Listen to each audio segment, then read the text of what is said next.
presidents of the United States. Could the influence of these powerful men be connected to an alien race? According to UFO experts, the decisions that shaped our country and globe may have come from out of this world. What have the presidents known that the public did not? There's always things like that going on. Flying saucers, and they've had other things, you know. From UFOs over our capital to a presidential sit-down with alien beings. President Harry Truman disclosed to the American people that UFOs were real. Tonight, we reveal how much influence otherworldly creatures may have had on the presidents of the United States. Is not an alien force already among us? Join us as the secrets of presidents and aliens are unsealed. A global effort has begun. Secret files hidden from the public for decades, detailing every UFO account, are now available to the public. We are about to uncover the truth behind these classified documents. Find out what the government doesn't want you to know. Unsealed Alien Files. Exposing the biggest secret on planet Earth.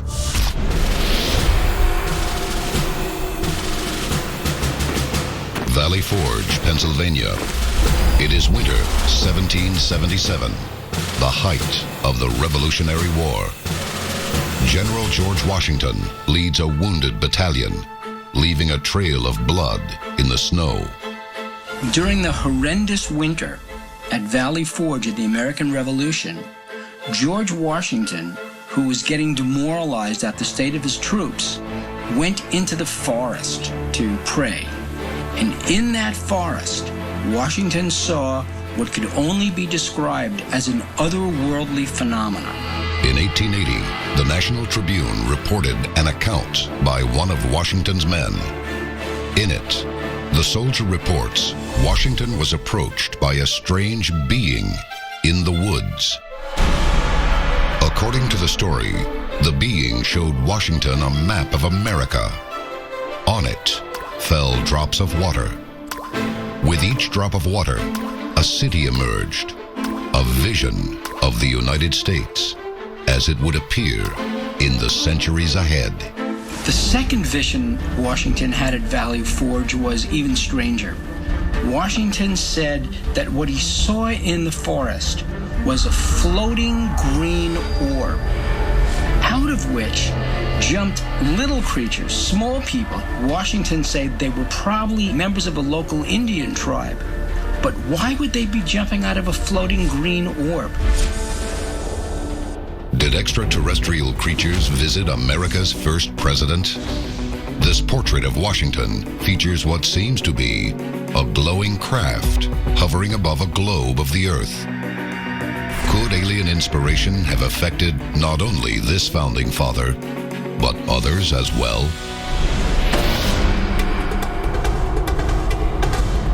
Baton Rouge, Louisiana.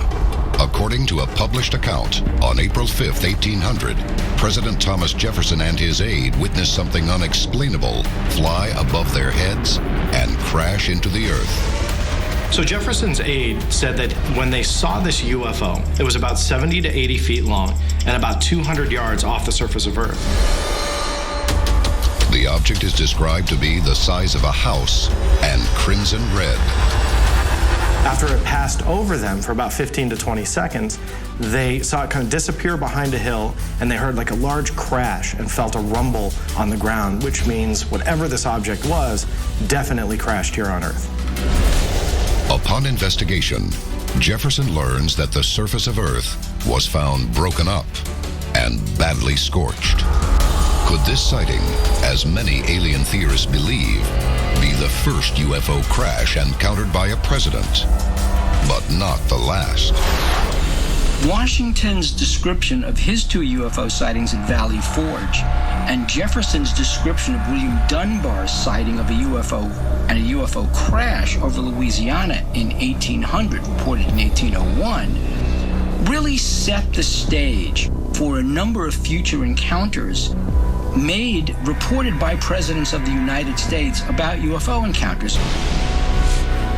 In the centuries to follow, America flourishes, and thousands of fellow Americans report unexplained craft in the sky. Los Angeles, 1895. The Foo Fighters of World War II. Roswell, 1947. As UFO and alien encounters spread around the United States, Americans grow afraid. In 1952, there was a huge increase in UFO sightings across the nation. You would call this a UFO wave. From coast to coast, UFOs were pretty much seen everywhere. It was known as the Year of the UFO. While many dismiss these stories as Cold War paranoia, one key event challenged skeptics, asking why aliens don't just show up on the White House lawn. Because in July of 1952, they almost do. This is Unsealed Alien Files, exposing the biggest secret on planet Earth. Welcome back to Unsealed Alien Files. Since founding the United States of America, presidents have experienced alien encounters and unexplained sightings over the nation's soil. Could there be a significant connection between an alien presence and the leaders of the free world? If extraterrestrials came to Earth, particularly the United States, and landed here and wanted to communicate with us, they would probably want to communicate with the leader of the United States, the Commander-in-Chief of the Armed Forces. As a result of these encounters, U.S. presidents may have changed our country, or even the world. But a 1952 sighting struck fear into the public's heart when a nation under President Harry Truman received an alien visit right over the Capitol. Unsealed case file, the White House alien invasion. In 1952, there was a huge increase in UFO sightings across the nation. You would call this a UFO wave. From coast to coast, UFOs were pretty much seen everywhere. But in 1952, a very historic event took place over the skies of Washington, D.C. Washington, D.C.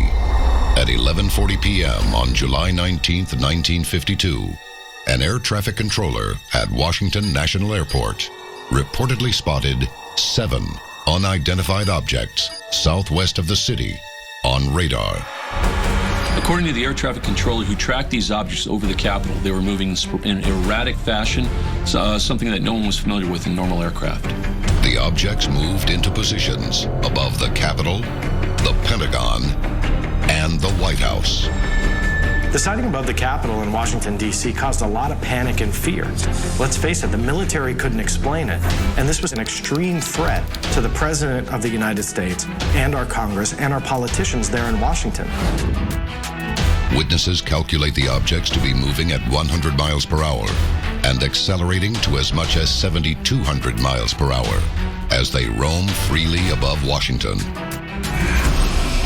Following the incident, President Harry Truman demands answers to the flying saucer problem. This wasn't just a UFO appearance over some isolated desert spot. This was a UFO formation over Washington, D.C.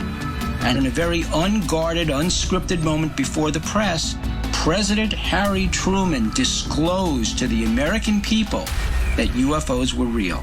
Did the Joint Chiefs of Staff talk to you about these unidentified flying objects? Oh, yes, we discussed it at every conference that we had. There's always things like that going on.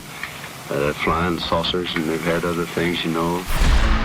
The Air Force launches a UFO investigation named Project Blue Book. But their research over 17 years concludes UFOs are easily explainable. The program abruptly ends in 1969. Most of what we're dealing with in these reports is almost certainly fantasy. Could Project Blue Book have simply been a government cover-up to quell the American public's fear of UFOs? Many people believed, especially after this, that not only were UFOs real, but the government was trying to cover them up. In fact, some stories indicate that presidents of the 20th century not only knew about alien life, they may have had the bodies to prove it.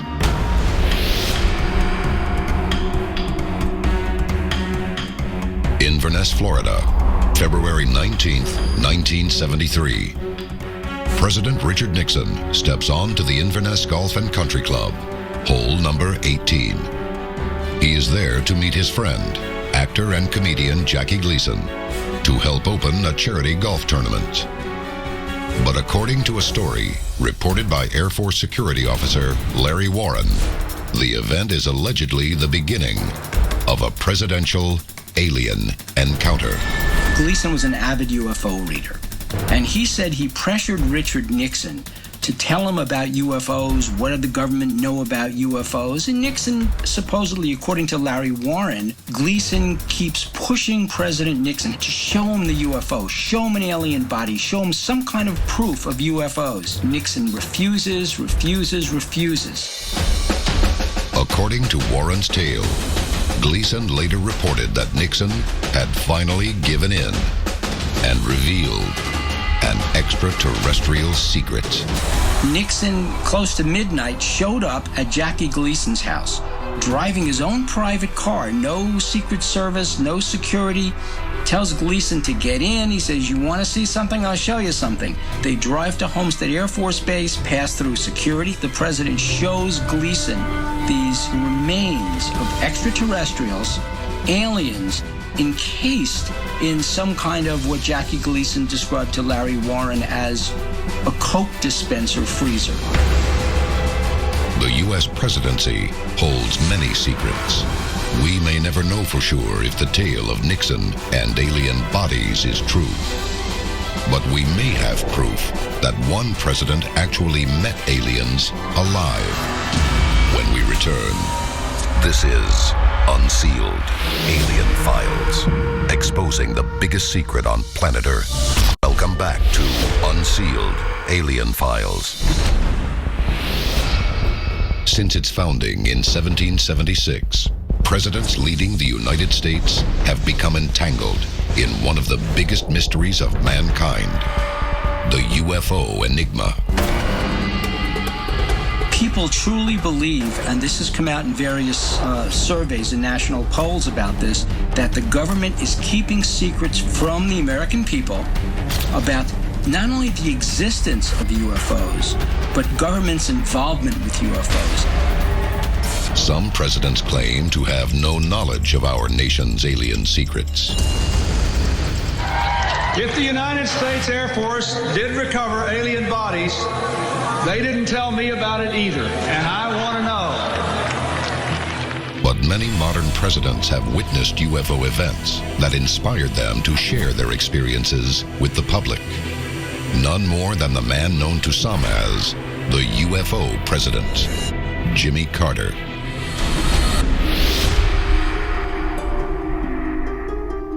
Leary, Georgia, 1969. 2 years before Jimmy Carter becomes governor of Georgia and later president of the United States, he is giving a speech at a local school when a guest points out an unusual light in the sky.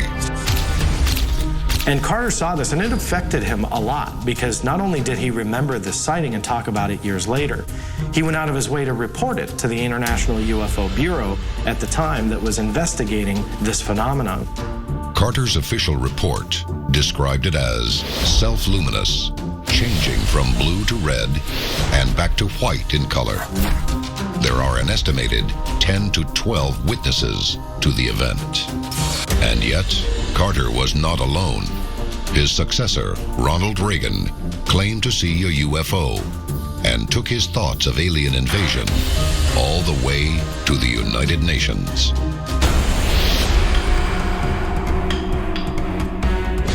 1974, in the skies over California, future President Governor Ronald Reagan is flying to Bakersfield, California in his Cessna jet when he catches sight of an unusual object outside the window. When Governor Ronald Reagan was flying into Bakersfield, California, he saw a UFO outside of a Cessna aircraft. His ex-military pilot also saw this and recounted that the object stayed there for quite a few minutes, just hovering outside of the aircraft, and then zipped off into the heavens and completely disappeared. Reagan admitted he himself was conducting UFO research on his own time. He was a believer, and to the man who would become president, this craft was reportedly real, unidentified, and possibly alien. A lesson he thought the entire world could learn from. Perhaps we need some outside universal threat. I occasionally think how quickly our differences worldwide would vanish if we were facing an alien threat from outside this world. And yet, I ask you, is not an alien force already among us?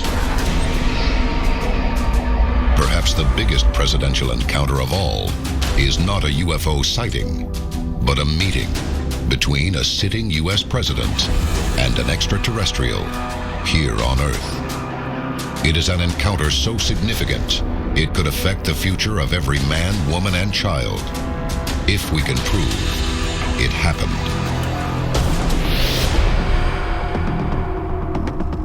Eisenhower was an extremely important figure in our nation's history. He was an extremely powerful, well-respected military strategist. He came out of World War II. He was a hero. Our country revered Eisenhower. According to alien theorists, President Eisenhower was called upon to meet with alien leaders on more than one occasion. But only one of those events coincides with the appearance of a possible alien craft. The location, Holloman Air Force Base in New Mexico. The date was October 16th, 1957, and the guests, an alien race known as the Greys. So now we get to the event known as the Holloman Landing, wherein a ship, saucer-shaped ship, lands on the tarmac at Holloman Air Force Base in front of Air Force One, and a meeting is held right there on the tarmac.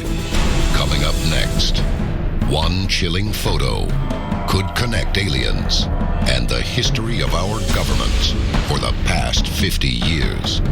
See it and decide for yourself when we return.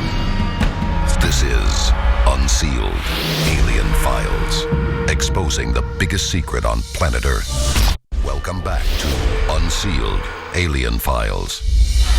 The time to act is now. There are 3 simple steps you can take to unseal the truth. Follow on Twitter. Follow the Unsealed Twitter feed to receive breaking news of the latest alien happenings as they develop.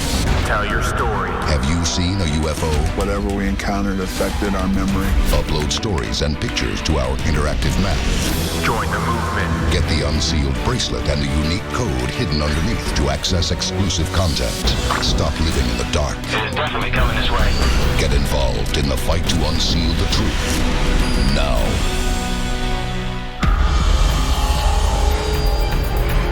Throughout history, presidents of the United States have determined our fates. But has alien contact with the presidents played a role as well? On October 16th, 1957, President Dwight D. Eisenhower allegedly held meetings with extraterrestrials in hopes of striking a treaty. So the only bit of evidence that we have about this whole Holloman incident is a picture taken on that day, the alleged day, of a UFO above Holloman Air Force Base. It's a verified photo. So if this photo is real, then possibly a meeting really did take place that day on the tarmac.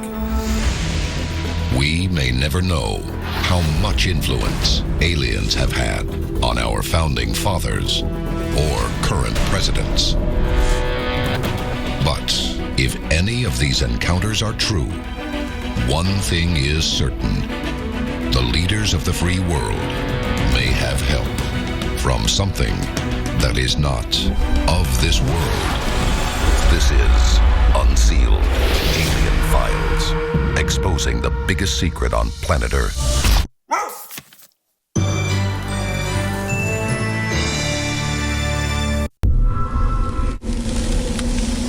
Ancient Egypt. Could it be that the hieroglyphs left behind by this mysterious culture detail a history of visitors from another planet? and the story of an advanced alien race assisting people on Earth thousands of years ago? If this is true, this could absolutely change and alter everything we believe about the human race. From stories of visitation buried within ancient texts to evidence that Egyptian structures did not begin on Earth, tonight we reveal the incredible tale of strange beings behind one of the most advanced civilizations in human existence. Join us as the alien history of the Egyptian gods is unsealed.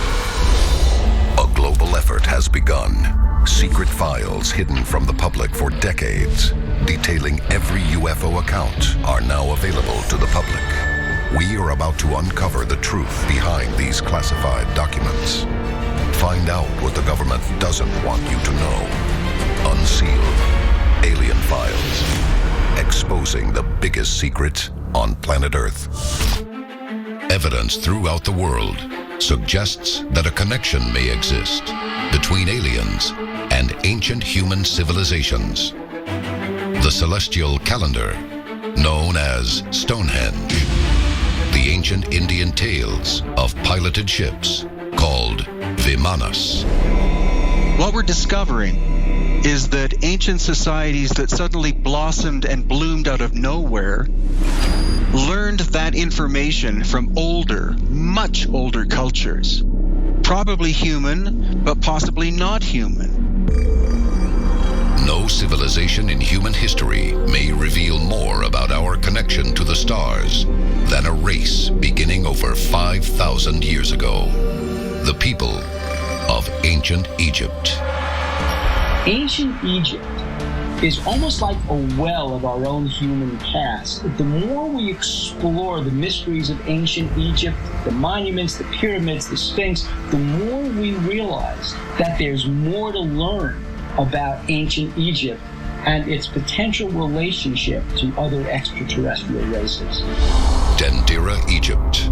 Among the many ruins here, the great Temple of Hathor serves as the central temple of worship for the goddess Hathor, mother, wife, and daughter of Ra, the sun god. What's fascinating about the Temple of Hathor is that it has this beautiful celestial image on the ceiling, and it proves that the ancient Egyptians were fascinated with astronomy. But hieroglyphics in the Temple of Hathor also reveal what could be a scientific understanding thousands of years ahead of its time. The most mysterious etchings appear to show a device that wouldn't be invented by modern man for another 3 millennia. So you have these hieroglyphics that depict this reptile-like creature or creatures giving these gifts to humans. And the gifts really, upon looking at it, are bulbous in nature, they're emitting a light. You can even argue that there's a filament inside. It looks like a light bulb. Some people say that it's a light bulb. Did ancient Egyptians possess the knowledge of electric light bulbs over 3,000 years before Thomas Edison? And can the records of ancient Egypt reveal the true identity of the strange creatures passing their knowledge to mankind? Unsealed case file. The Thule Papyrus. One of the most recent accounts of possible interaction between Egyptians and extraterrestrials comes from the Thule Papyrus. According to reports, the Thule Papyrus was discovered in a Cairo antique shop by Alberto Thule, a director of the Vatican Museum's Egyptian Studies. The message's alleged translation reveals a shocking account of unidentified visitors over the sands of ancient Egypt more than 3,500 years ago. It reads, in the year 22, a strange fiery disk was coming in the sky. After several days had passed, they became more numerous in the sky than ever. They shined in the sky more than the brightness of the sun. Powerful was the position of the fiery disks. The Thule Papyrus describes fiery disks that were flying through the sky. What do we call these now? We call these UFOs, and it almost looked like an alien fleet, a fleet of extraterrestrials, were flying over the skies of ancient Egypt. Many believe these fiery discs could be the arrival of alien beings depicted in the Temple of Hathor. If this is true, then we have an actual documented account of UFOs descending upon ancient Egypt. And on top of that, we could have evidence of technology thousands of years ahead of its time. Is it possible that what we thought of as gods were in fact extraterrestrials that the ancient Egyptians were communicating with? And if so, then why were they here? And what do they want from us? Coming up next, the answer to these mysteries could reveal the greatest alien secret in human history and uncover the tomb of an ancient ruler known to some as the Alien King. Unsealed Alien Files, exposing the biggest secret on planet Earth. Welcome back to Unsealed Alien Files. Ancient Egyptian records prove an undeniable link between the people of Egypt and mysterious beings that have been interpreted as gods. But were these gods mere folklore? Or could they have been actual creatures visiting our planet and sharing their secrets with mankind? If the ancient Egyptians had contact with extraterrestrials, maybe all of the hieroglyphs that we see today of their gods are actually their interactions with extraterrestrials. Abydos, Egypt. Carved into the walls of the famed Temple of Seti are incredible images that some believe could connect ancient man and alien life. On the walls of these Egyptian edifices, there seem to be hieroglyphic depictions of modern aircraft. There's a helicopter, another type of aircraft. It looks like there's a submarine. What could explain that in inscriptions that were carved into stone 8,000 years ago? If these are recordings of machines a millennia before their time, could ancient man have been exposed to advanced technology by a superior race? You have to wonder, were these flying machines in the sky during ancient Egyptian times? Is this something that they built themselves? Or this could be proof that something was in our skies thousands of years ago. If these carvings are evidence of alien contact with ancient humans, what were they here to accomplish? The answer could be in the tomb of an Egyptian ruler some believe may not have been human at all. Unsealed case file. Akhenaten, the Alien King. Pharaoh Amenhotep IV became ruler of Egypt in 1353 BC. But 5 years into his reign, he changed his name to Akhenaten, the living spirit of Aten. In Egyptian mythology, Aten is described as this solar disk, sometimes depicted with hands and rays coming out of it. And this makes Akhenaten the living embodiment of that sun disk. Akhenaten ruled for 17 years, changing the traditional religion of the land to only worship Aten. According to the king, Aten, the sun disk, was more powerful than mere gods. Because Akhenaten was able to come in and change all of the beliefs of Egypt in a matter of just years, that tells me that there's some connection between him and this deity. And if we believe in the idea that Aten was some sort of extraterrestrial being, then perhaps Akhenaten was actually offspring. Hieroglyphics of Akhenaten reveal him to be anything but normal. His arms and fingers are long and slender. His chin stretches low, and his head strangely elongated. Certain characteristics of these aliens would be portrayed in the genetic structure of the royal family, and one of those is cranial elongation. Analysis of Akhenaten's skull has led researchers to imagine a head of inhuman length and eyes of unusual size. This trait was also seen in daughters of the pharaoh, as well as his famous son, King Tutankhamun. But could this family have descended from an extraterrestrial race? Skeptics believe that Akhenaten's skull shape could be the result of skull binding or tying something around the head to misshape it on purpose. But there's absolutely no evidence that supports that Akhenaten's skull shape has anything to do with skull binding. Some claim Akhenaten and his descendants suffered from a biological disorder. But alien theorists insist the explanation lies in something far more shocking. Could Akhenaten, in fact, have been the first recorded attempt at alien-human hybridization?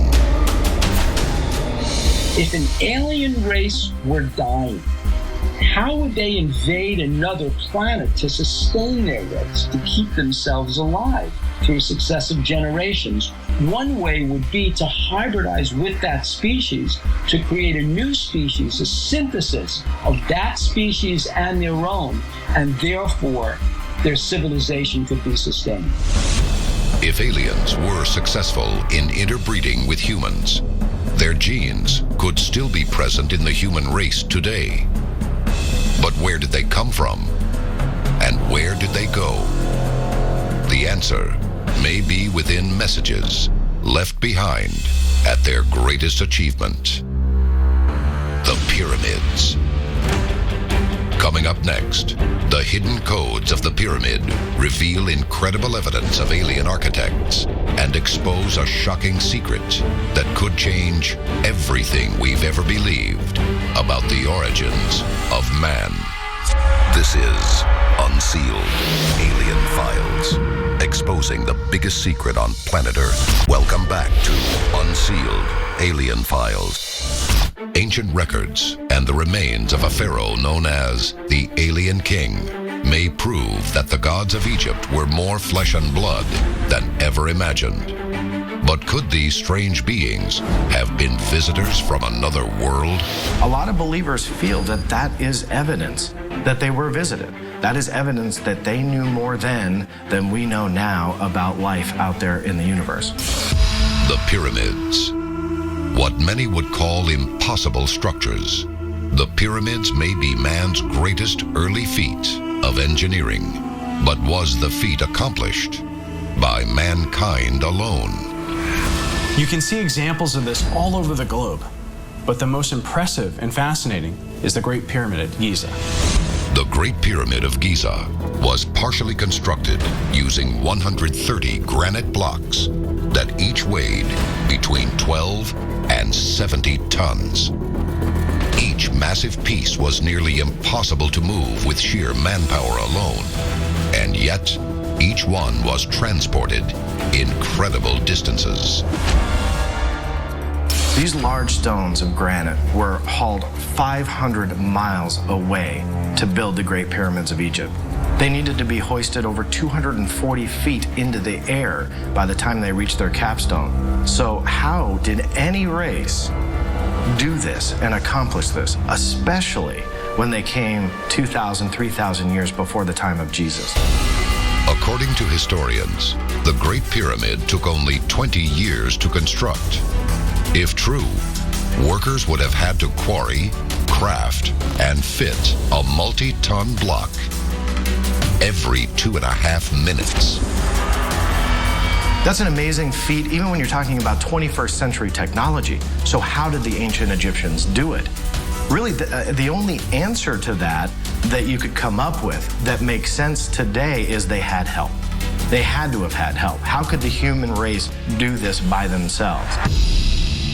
The degree of accuracy found in the pyramid's construction also indicates a higher intelligence. The positioning of the pyramid is absolutely precise. It points due north within 0.05 of a degree. No other structure on Earth has that kind of precision. Constructed with what the Egyptians referred to as sacred geometry, the pyramids are said to have once been polished to reflect sunlight, enough to be visible from space. But what was the purpose of such a beacon? And could the answer be buried within this sacred geometry? The equations And the mathematics required to have figured that out were so advanced that only someone looking at the Earth from the sky or from space would have figured out the mathematics of the Great Pyramid. Analysis indicates that the height of the Great Pyramid, when multiplied by 1 billion, measures the average distance of the Earth from the Sun. The full base circumference of the Great Pyramid is a near-to-scale match for the circumference of the Earth at the equator. When you take all this into consideration, how did the Egyptians get all this advanced information? It was way beyond the technology of ancient Egypt and way beyond the civilization itself. That's why many ancient alien theorists believe that ancient Egypt was actually in part an ancient extraterrestrial civilization. If extraterrestrial intelligence influenced these great structures, it implies that alien beings may have felt a kinship with mankind. Otherwise, why did they leave behind the Great Pyramid or the structure that could explain to us where they came from? The Sphinx. At 66 feet high and 240 feet in length, it is the largest monolith statue in the world. And within it is a secret that may prove that the structures of ancient Egypt did not originate from our planet. The Great Sphinx contains a number of mysteries beyond our understanding, but the greatest of which is right on its surface.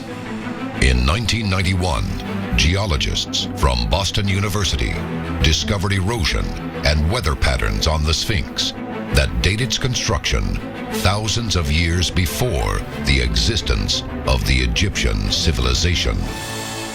Then that means that the Sphinx would predate the Egyptian culture by thousands of years. If the Egyptians didn't build the Sphinx, then who or what did? Coming up next, a chilling possibility is revealed by NASA. These great structures may not be from Earth at all, and the photographs that could prove it will shock the world when we return. This is Unsealed Alien Files, exposing the biggest secret on planet Earth. Welcome back to Unsealed Alien Files. The time to act is now. There are 3 simple steps you can take to unseal the truth. Follow on Twitter. Follow the Unsealed Twitter feed to receive breaking news of the latest alien happenings as they develop. Tell your story. Have you seen a UFO? Whatever we encountered affected our memory. Upload stories and pictures to our interactive map. Join the movement. Get the Unsealed bracelet and the unique code hidden underneath to access exclusive content. Stop living in the dark. It is definitely coming this way. Get involved in the fight to unseal the truth. Now. Scientific evidence could prove that the great monuments of ancient Egypt were collaborations between mankind and visitors from another planet. But from what planet did these visitors originate? New NASA photographs have revealed what appears to be several pyramids and even a Sphinx buried on the sands of Mars. Were the original pyramids and Sphinx built by an ancient Martian race? Now that we have rovers on Mars, a lot of these questions will be answered. If we find the remains of ancient civilizations under the surface of Mars, would we have to rewrite human history? If ancient Egypt was visited and inspired by Martian founders, our exploration of the Red Planet could put us face to face with our ancestors and finally unravel the truth behind ancient Egypt. This is Unsealed Alien Files, exposing the biggest secret on planet Earth.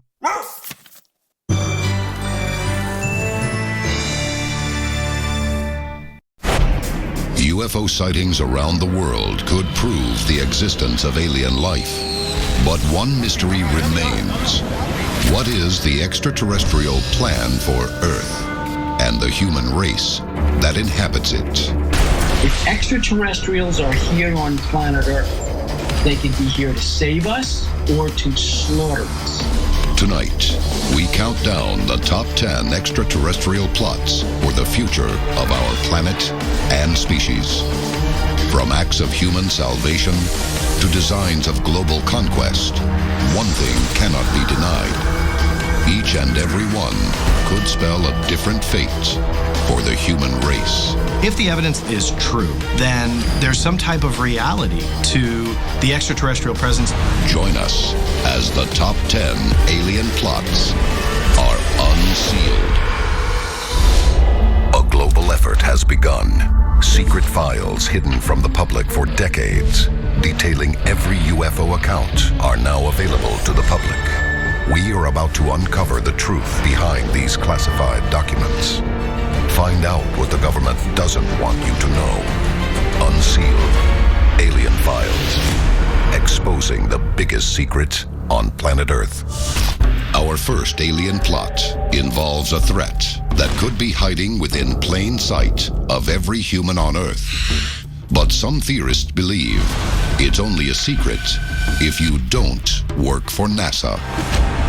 Number 10. Alien Moon Base. In 1964, the Ranger 7 became the first American spacecraft to return photos of a world we had never seen, the moon. But what about the photos we didn't see? Now, what's not talked about is some of the actual photographs that weren't shown publicly. A case can be made that, in fact, successful, that they were able to transmit images back to the moon, back to Earth, and that they did show artificial structures on the moon. In fact, some believe that aliens were not only discovered on the moon, but are now cooperating with NASA, a claim supported by the alleged discoveries of a man named Gary McKinnon. Gary McKinnon is a British ufologist who a couple of years ago hacked into secure computers at NASA in the United States from the UK and found some incredible documents that listed something called non-terrestrial officers. Could this document prove that our government is working with aliens discovered on our moon? It meant that NASA not only knew about an ET presence, but that it was dealing with an ET presence on a regular basis. Whether aliens are working with our scientists or the other way around, this alien plot could prove there is more to the moon than the public was led to believe. Number 9. Alien-human hybrids. The Greys. The very name strikes fear in the heart of any true believer. During an alien abduction, Greys are the most commonly described entity that not only does or conducts the abduction, but also makes the victim undergo medical experiments, sometimes torture. But alien theorists believe these aliens from the Zeta Reticula galaxy also have a crucial weakness: the inability to reproduce. How they may sustain their own race is through a procedure called hybridization. Abductees on board their ships report bizarre reproductive experiments that often end with aliens presenting them with hybrid children to hold. When skeptics ask, where's the evidence for alien-human hybridization? The answer could be in the misshapen skulls found throughout the world. If this is an alien plot to hybridize all of mankind, could our future be to live as an intergalactic race? After all, how sure are you that you couldn't be half alien? The next alien plot in our countdown proposes a very different theory that may reveal that alien races are closer than we think. Number 8. Underwater extraterrestrials. On November 8th, 2010, a mysterious object came out of the Pacific Ocean off the coast of California and seemingly streaked towards the sky towards space. No one could identify or could see what this object was, and when the military was questioned about it, they had no idea either. But the object appeared to have launched from between Los Angeles, Long Beach, and Catalina, an area UFO hunters refer to as the Devil's Triangle of the West, and the location of a possible underwater base. This image shows large domes the size of 2 football fields, deep under the surface of the ocean, sitting on the ocean floor. If extraterrestrials, if aliens or intraterrestrials wanted to have an undersea base, this is exactly the kind of base they would have. Coming up, from extraterrestrial bioweapons to UFO attacks caught on film, our countdown of alien plots has just begun, and it all leads to a #1 plot like nothing you've ever heard before. This is Unsealed Alien Files, exposing the biggest secret on planet Earth. Welcome back to Unsealed Alien Files. Alien agents infiltrating NASA, a UFO base off the coast of California. Our countdown of the top 10 alien plots of all time has exposed some of the biggest secrets in our universe. But nothing has prepared us for what's next. Number 7, Alien Biowarfare.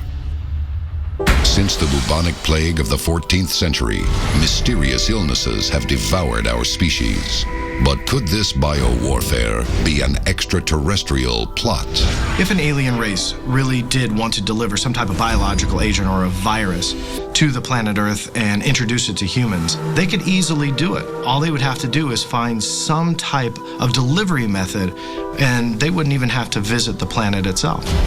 But is sending a viral warhead from the stars actually possible?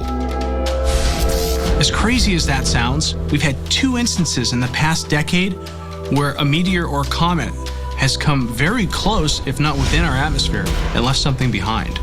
Red rain.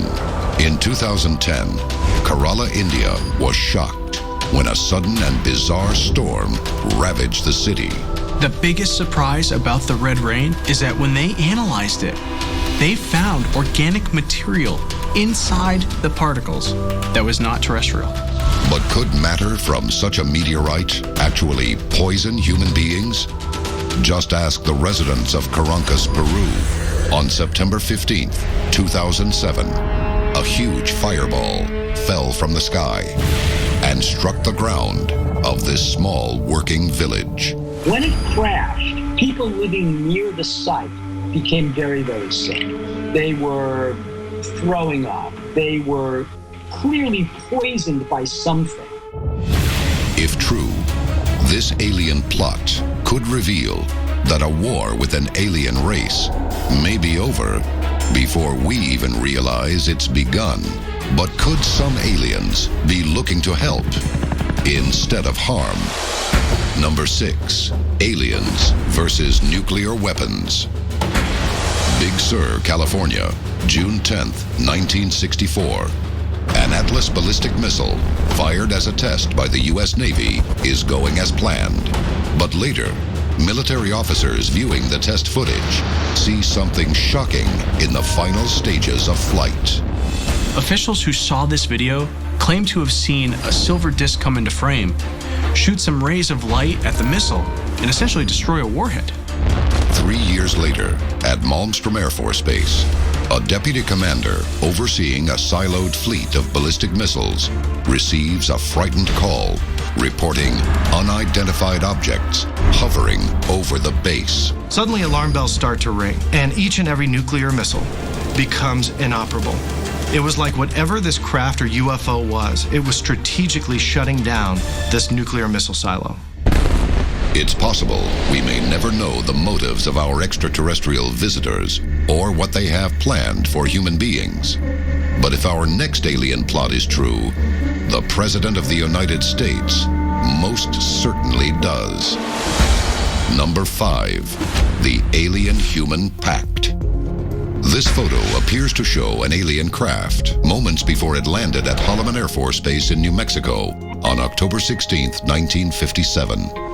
Who was in that craft and why did it land? Well, the answer, according to ufologists, is that there were leaders extraterrestrial leaders of their respective planets in that craft that landed at Holloman in 1957 for the express purpose of meeting with President Dwight D. Eisenhower and forging some kind of a treaty between them and us. The alleged deal: this sinister alien race would give their advanced alien technology to the Americans to be used in the Cold War. But in exchange, the government would allow the Greys to abduct human beings for DNA and experimentation. After the Eisenhower meeting in the 60s, the number of reported cases of alien abduction went through the roof. In fact, abductions hadn't even really been reported until 1961.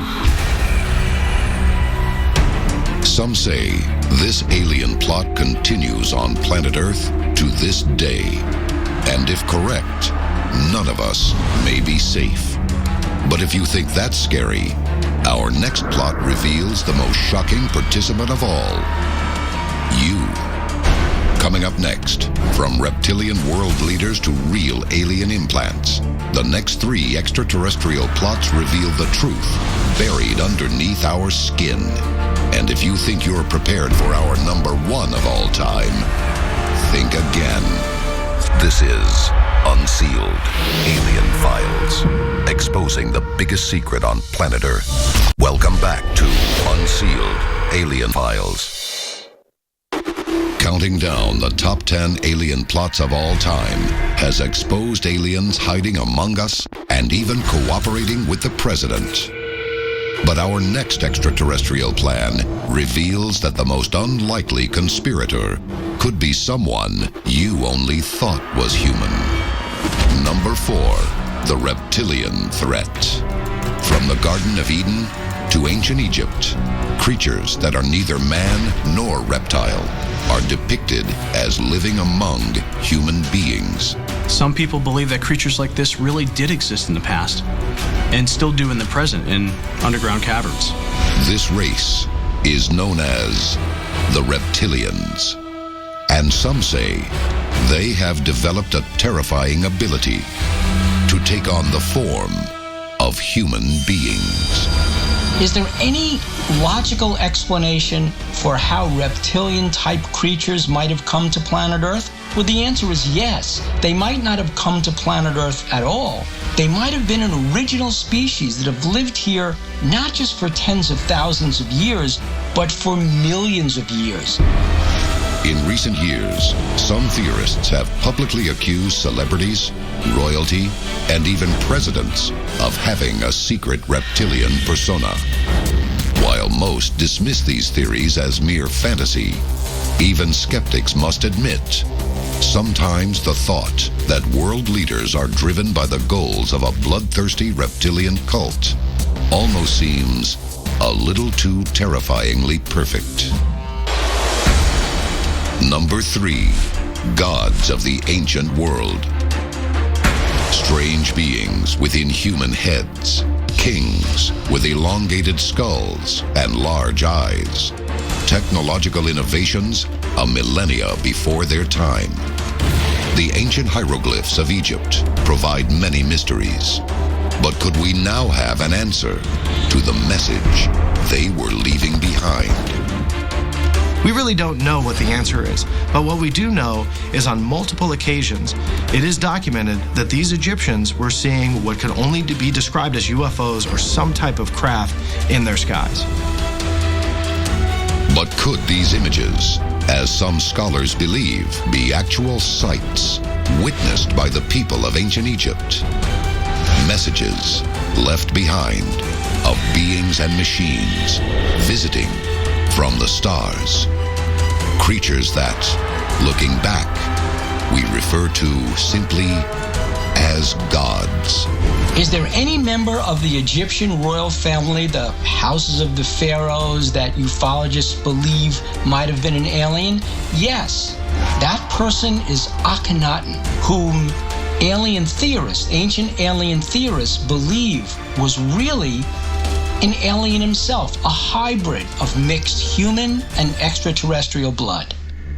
The remains of King Akhenaten reveal an unusually elongated skull and images of him defy the style of the time, depicting him as tall and thin with incredibly long fingers. Most skeptics believe that the misshapen skull was due to some birth defect or skull binding.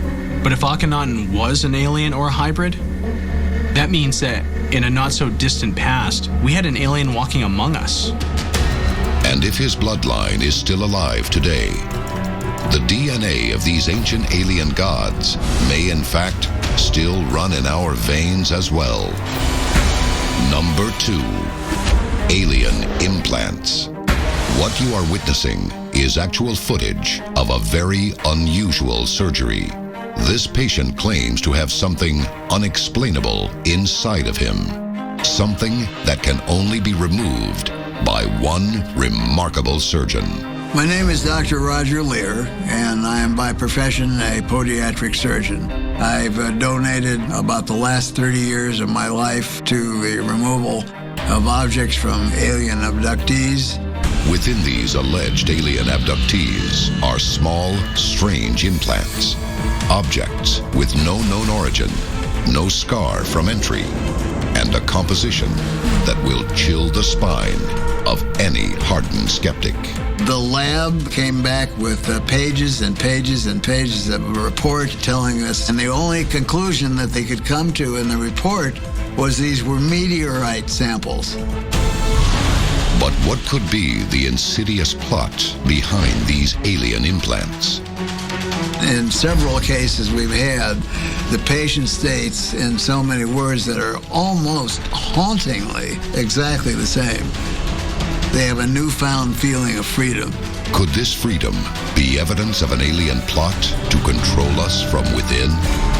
If so, it is a terrifying extraterrestrial conspiracy that can only be topped by the most sinister alien plot of all time.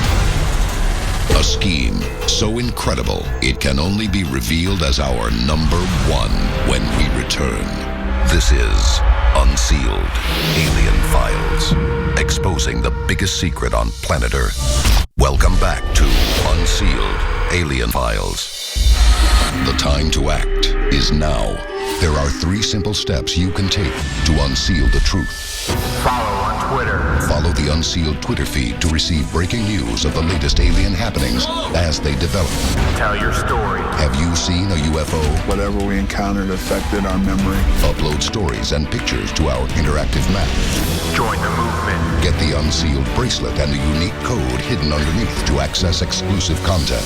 Stop living in the dark. It is definitely coming his way. Get involved in the fight to unseal the truth. Now. In the top 10 alien plots of all time, you've seen evidence of incredible alien implants and plagues sent from outer space. But nothing has prepared you for number 1, aliens and the Nazis. Nazi Germany. In the heat of World War II, Allied pilots report encounters with flying orbs and screaming dogfights with strange balls of light. These fiery orbs were called Foo Fighters, and many truly believed that this was a Nazi superweapon. Some propose that several Nazi flying saucers were developed using technology Hitler gained from crashed alien craft. If Nazis actually had obtained alien technology, then they would have been the most unstoppable force the world has ever seen. As with all of our extraterrestrial conspiracies, this could have changed the future of every human on planet Earth. But that's why they are the top 10 alien plots of all time. This is Unsealed Alien Files, exposing the biggest secret on planet Earth.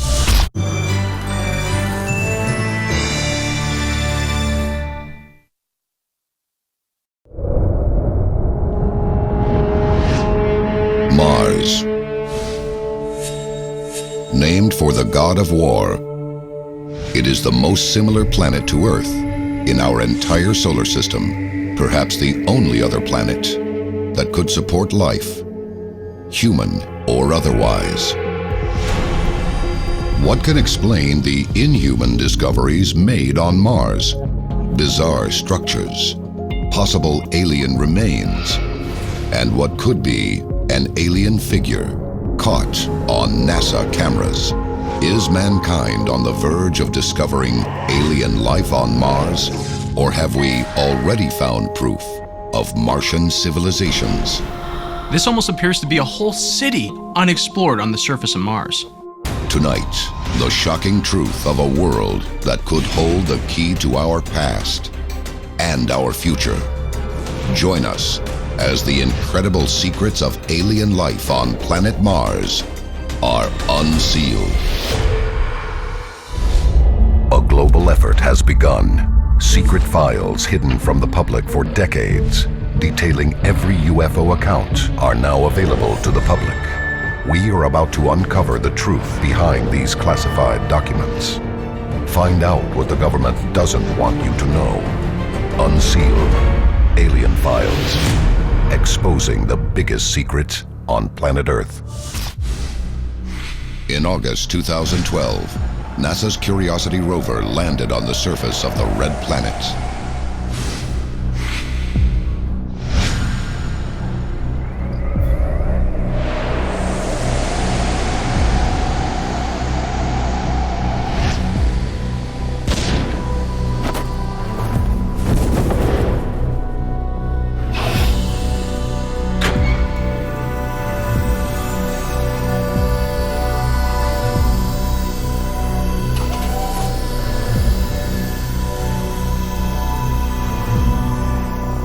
It was the most ambitious mission of its kind in the history of space exploration. A $2.5 billion project that many hoped could answer the ancient question: is there life on Mars? The Curiosity rover is essentially a moving laboratory, and we can collect evidence off of Mars that we've never been able to collect before. But the Curiosity rover is only the latest explorer of a program that began in 1971. Since then, 16 probes have successfully reached Mars, some returning crucial evidence that the Red Planet wants or may still be able to support life.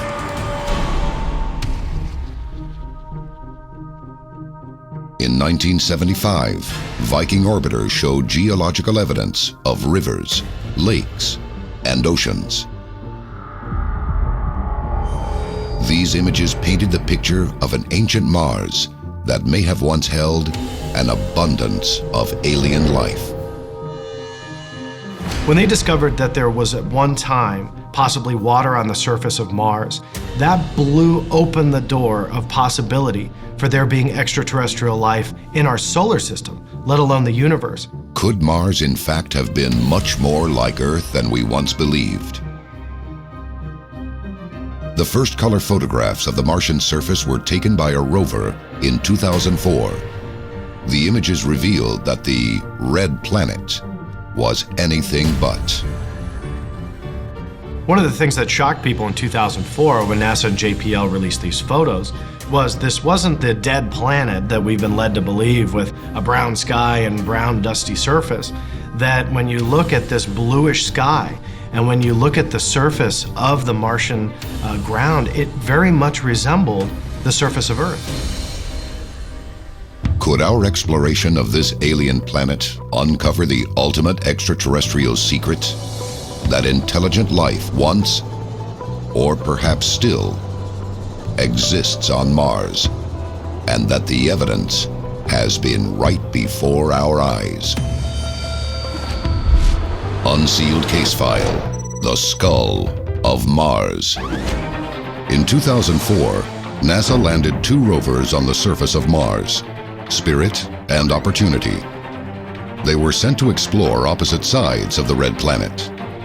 And while Opportunity sent back many interesting photos, it was Spirit which captured what some believe is our first glimpse at an alien face.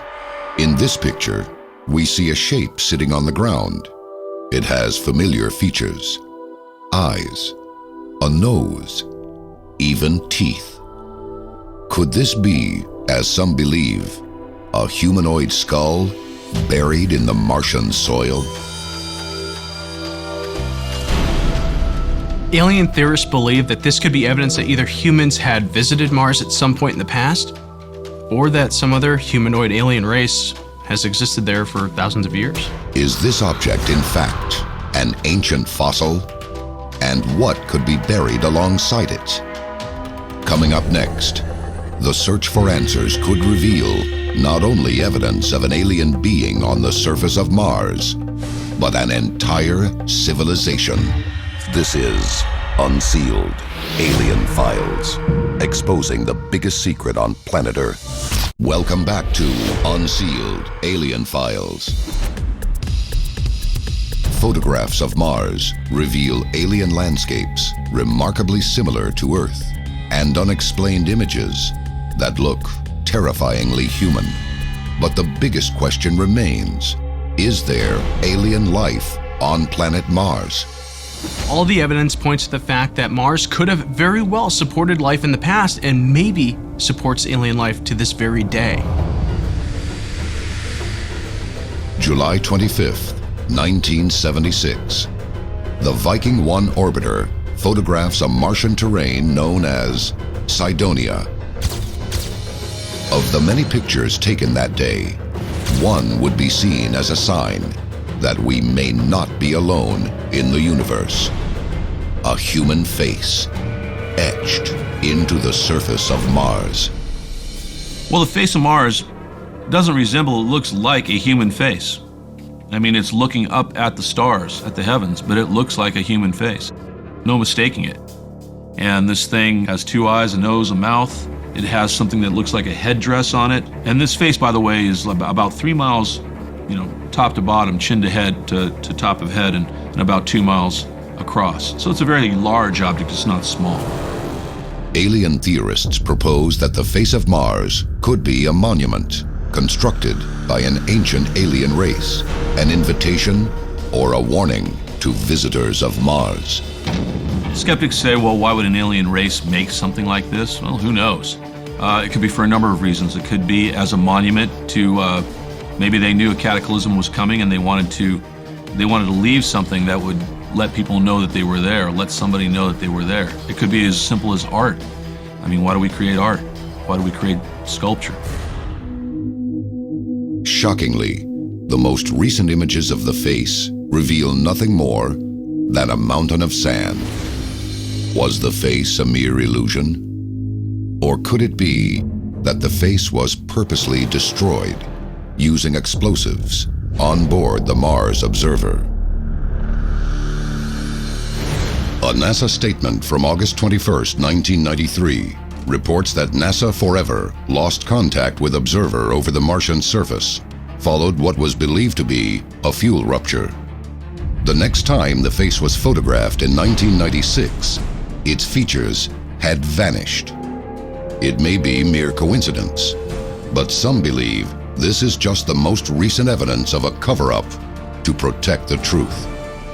Alien theorists believe that this could be evidence that either humans had visited Mars at some point in the past, or that some other humanoid alien race has existed there for thousands of years. In fact, several photos from Mars have revealed what many believe are manufactured objects and signs of a ruined civilization. One of the discoveries was an object known as the Ammo Box. Photographed by NASA's Spirit rover, the origins of this seemingly metallic object remain a mystery. The ammo box seems to be made of some sort of metal, and every edge meets at a 90-degree corner. How is that possible if it's a natural formation? This and similar evidence have led theorists to believe that Mars may have been home to an ancient alien civilization. But could the ultimate discovery be an ancient city with a connection to our home planet? Unsealed case file, The Pyramids of Mars. Of all Martian regions, none has been more rich with the possible proof of civilization than Cydonia and the Pyramids of Mars. In the middle of this barren planet, there stand three structures that resemble almost exactly our pyramids in Egypt. Indeed, The shape of the pyramid has been repeated on Earth throughout multiple countries for millennia. The connection between the pyramids of Earth and these so-called pyramids of Mars could be seen as evidence of an extraterrestrial connection to the human race.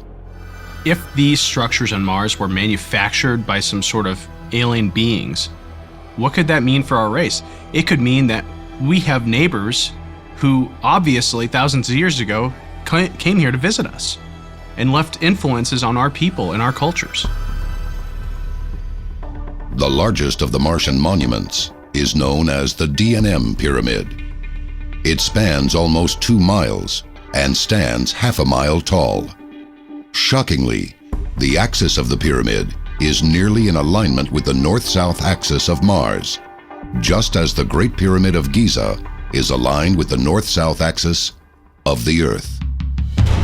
And yet, even if the pyramids of Mars could be explained as natural, it would be difficult to explain why, sitting near the base of the southernmost pyramid, is a sphinx.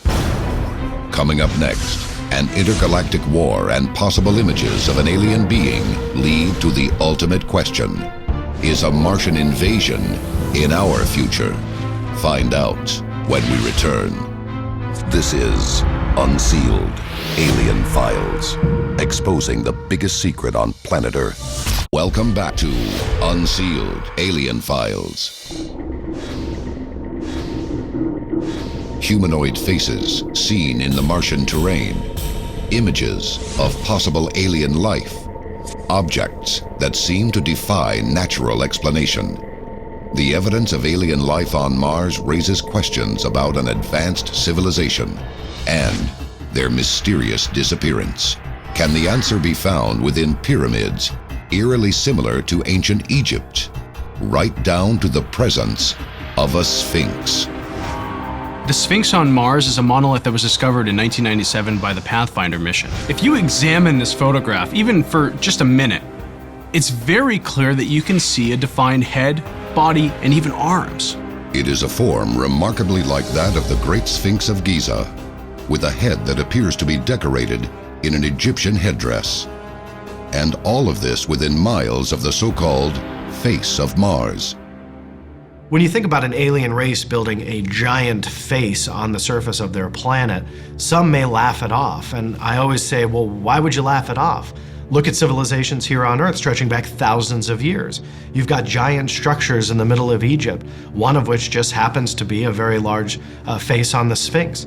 You've got other structures from other cultures that are being built that you can only see from the sky. So when you look at those commonalities, you have to see maybe there's a connection between life 3,000, 4,000, 5,000 years ago here on Earth and quite possibly a life starting on the planet of Mars.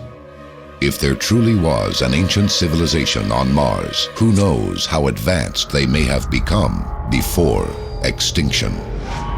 Could the ancient pyramids of Egypt have been constructed as a cultural link between the two societies? And if so, how did their society come to an end? Many theorize by the scientific advances that we're making studying the Martian surface that in Mars's past, that it's been hit multiple times by asteroids. Now, when you talk about huge asteroids striking a planetary surface, the effects of that are pretty detrimental. Many believe that happened on Mars, maybe on a grander scale. Instead of 10% of the world's life or the planet's life surviving, that you had zero survivability. Possible evidence of this catastrophic event can be found right on the surface of Mars. Concentrated on one side of the planet are over 3,000 craters, measuring 20 miles in diameter. If an asteroid a mile across were to hit the Martian surface, it's estimated that that would have the impact and the force equivalent to a 1 million megaton nuclear weapon. That is 10 million times the force of what was released in Hiroshima.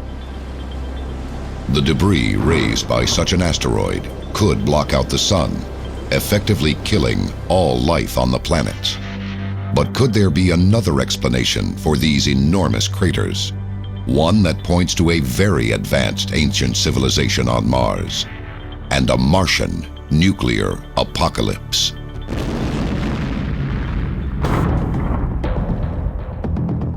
Ancient Roman records point to accounts of what was referred to as fire in the sky. Both Romans and Babylonians named it for their god of war. Was Mars once home of a violent and distant battle between an alien species? And could any survivors still be alive today?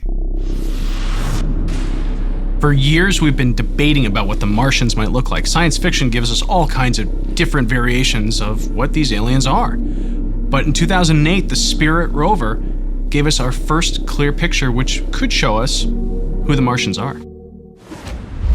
Unsealed case file, The Creature of Mars. In 2008, the Mars Spirit rover transmitted a panorama back to Earth from the West Valley of Mars.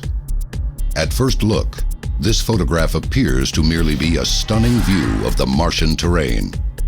But closer inspection exposes a chilling revelation. A humanoid figure, seeming to walk just behind a ridge. It appears to have a head, a torso, even legs, caught in mid-stride. Could this real photographic evidence be a creature captured alive on the surface of Mars? If this is truly a living creature, we could be looking at a post-apocalyptic Martian survivor, a rare example of an extraterrestrial species still hiding on an alien planet. You may think we'll never know, but if expert predictions are right, the invasion of Mars could be just around the corner. Coming up next, the event that could put you face to face with an alien race. Earth invades planet Mars. This is Unsealed Alien Files, exposing the biggest secret on planet Earth. Welcome back to Unsealed Alien Files. The time to act is now. There are 3 simple steps you can take to unseal the truth. Follow on Twitter. Follow the Unsealed Twitter feed to receive breaking news of the latest alien happenings as they develop. Tell your story. Have you seen a UFO? Whatever we encountered affected our memory. Upload stories and pictures to our interactive map. Join the movement. Get the Unsealed bracelet and the unique code hidden underneath to access exclusive content. Stop living in the dark. It is definitely coming this way. Get involved in the fight to unseal the truth. Now. For decades, man has feared the potential invasion of Earth by Martians. But a twist of modern science could bring humans to invade Mars. In January 2013, the Mars 1 was announced. It could be the first private spacecraft to land on the Red Planet. It is scheduled to arrive on Mars within the next 10 years. And its cargo? A volunteer group of human colonists from Earth. They will live on and develop Mars for the remainder of their lives. These brave pioneers could explore an alien world, beginning a peaceful colonization or an intergalactic war. But at last, we may answer the question, is there life on Mars? This is Unsealed Alien Files, exposing the biggest secret on planet Earth.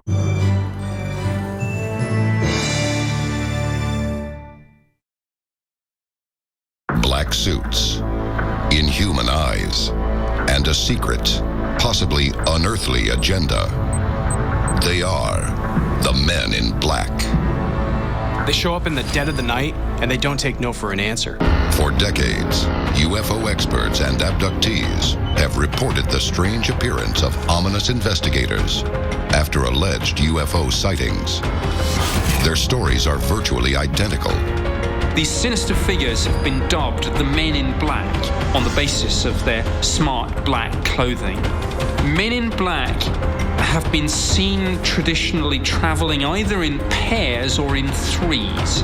Men in Black apparently visit some UFO witnesses, themselves clad in black, very smartly dressed, rather like the old image of an FBI G-man. Oftentimes the witness hasn't told anybody about their experience, so it's kind of strange that these guys show up without any provocation or invitation. Tonight, we uncover the real story and expose incredible evidence that puts you face to face with the most infamous men in UFO history. Join us as the mystery of the Men in Black is unsealed. A global effort has begun. Secret files hidden from the public for decades, detailing every UFO account, are now available to the public. We are about to uncover the truth behind these classified documents. Find out what the government doesn't want you to know. Unsealed Alien Files. Exposing the biggest secret on planet Earth. The Men in Black. Their existence was made famous by films starring Will Smith and Tommy Lee Jones as comic, alien-fighting secret agents. But reports of real-life encounters with these shadowy figures tells a very different tale from the Hollywood legend. When Hollywood portrays Men in Black, especially in the movies, they're kind of comical. However, from the reports that I've seen regarding actual Men in Black visitations, they're a lot darker than that. They're more mysterious. They're very scary. They're very threatening looking, and they're nowhere in comparison what Hollywood portrays them to be. Investigator Antonio Perez should know. Founder of the Aerial Phenomenon Investigations Team, or API, he has been studying real-life cases of the Men in Black for over 10 years. The Men in Black he has studied are well known in the UFO community. They are feared as ominous inquirers and silencers of UFO witnesses ever since their first known sighting in 1956. Men in Black reports were first popularized in Gray Barker's 1956 cult classic book, They Knew Too Much About Flying Saucers. The book recounts shocking UFO encounters from Brush Creek, California to Bridgeport, Connecticut. Even documents on file with the FBI recount Barker's book and the interest surrounding 3 men in black suits who reportedly silenced journalist Albert Bender. Albert Bender was a researcher of UFO phenomena. He received a case file of an alien abduction, and when he went to publish his article about that abduction case, he got a visit from some pretty angry Men in Black. Bender was only days away from publishing his story when his visit from the Men in Black occurred. While Bender never disclosed exactly what happened, he also never published the abduction report. Whether they were government agents is unknown, but this 1954 document from the FBI vault does name Albert Bender as a person of interest. Since this report, Men in Black accounts have surfaced all over the world, and they are always uniform in description. Men in Black have a very particular appearance. They're always immaculately dressed. They're always, of course, in black. Sometimes they'll be very robotic in their movements. Often they'll refer to each other, not by names, but by numbers. These silencers, as some call them, frequently appear days or even hours after a UFO sighting is reported. According to accounts, they approach witnesses while they are alone, often in the dead of night. When witnesses are visited by Men in Black, oftentimes it's a very intimidating meeting. They're interrogated, they're made to feel scared either for their lives or for their safety, and they usually stop talking about whatever it was they saw after the Men in Black leave. The Men in Black are often reported to arrive in unmarked black cars, or sometimes in an even more intimidating vehicle. Witnesses often claim that the Men in Black show up in black unmarked vehicles. They also have been known to be in black unmarked helicopters, and they just seem to hover there for several minutes, kind of surveying the person and the area. While it may be clear that these investigators want to silence the truth about UFOs, the biggest mystery is who these beings are. Many people believe there's a government conspiracy, that the truth about the UFO phenomenon is being kept from the public. They see the Men in Black as the guardians of this secret. Coming up next, shocking details of real Men in Black encounters. She felt like they could read her mind, that she couldn't hide anything from them. All leading to the ultimate proof that will reveal the real Men in Black in the flesh. You won't believe your eyes. This is Unsealed Alien Files, exposing the biggest secret on planet Earth. Welcome back to Unsealed Alien Files. The Men in Black. It is only through the strange reports of their victims that we are able to begin to try to understand the true nature of these mysterious beings. One of the most famous accounts of the Men in Black is probably the 1964 case of Englishman Jim Templeton. Templeton, a local firefighter in Carlisle, United Kingdom, had recently reported an encounter with what many believe to be an extraterrestrial. On a family outing, Templeton decided to take a photograph of his daughter in an area known as Solway Firth. Taking 3 photos of his daughter alone in the beautiful natural setting, Templeton and his family then went on to enjoy the day. It was only later, when the film was developed, that it became clear this was no ordinary outing. In the second of the 3 photos, a strange and ominous figure is seen standing behind his daughter. The figure appears to be wearing some sort of spacesuit. This would become known worldwide as the Solway Firth Spaceman. But it was what happened after seeing the spaceman that could reveal the existence of the Men in Black. Shortly after this incident, Jim Templeton was visited by 2 men. They claimed to be from the authorities, quizzed him about the whole incident. These 2 individuals were very smartly dressed and all in black. Furthermore, they referred to themselves by numbers. All of this looked very strange. The men demand that Templeton take them to the site where the alleged spaceman was photographed. They took him to the marsh so that he could show them where he took the photo, as if they were investigating what could have happened on the marsh to get that image in the photo. But when Templeton asked the men for identification, they never showed him. All they said was they worked for Her Majesty's government. Then they asked Templeton a surprising and unsettling question. They want to know where he saw the second spaceman. But Templeton never saw a second spaceman.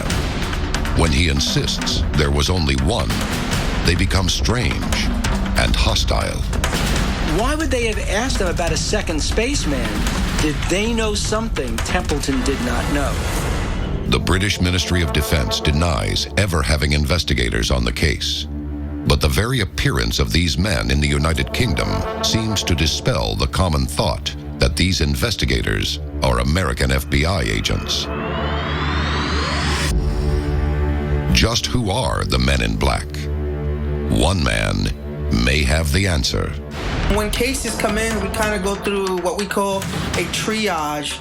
And that triage, we have different check marks. And so one of those check marks are, for example, multiple witnesses, some type of photo or sketch, preferably a daylight sighting, and most importantly is a credible witness. Antonio Paris is a former U.S. Army counterintelligence officer, as well as a Department of Defense counterintelligence special agent. As founder and director of the Aerial Phenomena Investigations Team, he has acquired some of the most compelling evidence in the history of Men in Black. Currently, Antonio is investigating a woman who will stop at nothing to seek the truth about one particular man in black. Her father. This witness, which we'll call Jane Doe, told me about a story that she kept with her entire life. And that story was that her dad was allegedly a Man in Black. Her father would go around to military bases, specifically Army and Air Force bases, and that he would harass the airmen and the soldiers who reported UFOs.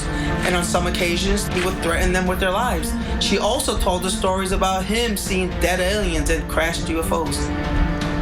This woman, who has asked to remain anonymous, wishes only to find answers as to who her father truly was. And to ensure her safety, she waited until his death. Some of the documents that Jane Doe provided was pictures of her dad in uniform, pictures of her dad in Guam, pictures of her dad allegedly with President Eisenhower serving as a bodyguard, and pictures of her dad also serving in Guam with the 509 bomber group who dropped the first bomb in Hiroshima. Upon his death, his wife destroys nearly all of his records pertaining to the U.S. government. An official from the government allegedly informs the daughter that she will be tracked for her own protection. Perhaps the risk had something to do with this man's military group, the 509th Composite Group, the same unit as the one stationed at Roswell during the reported UFO crash of 1947.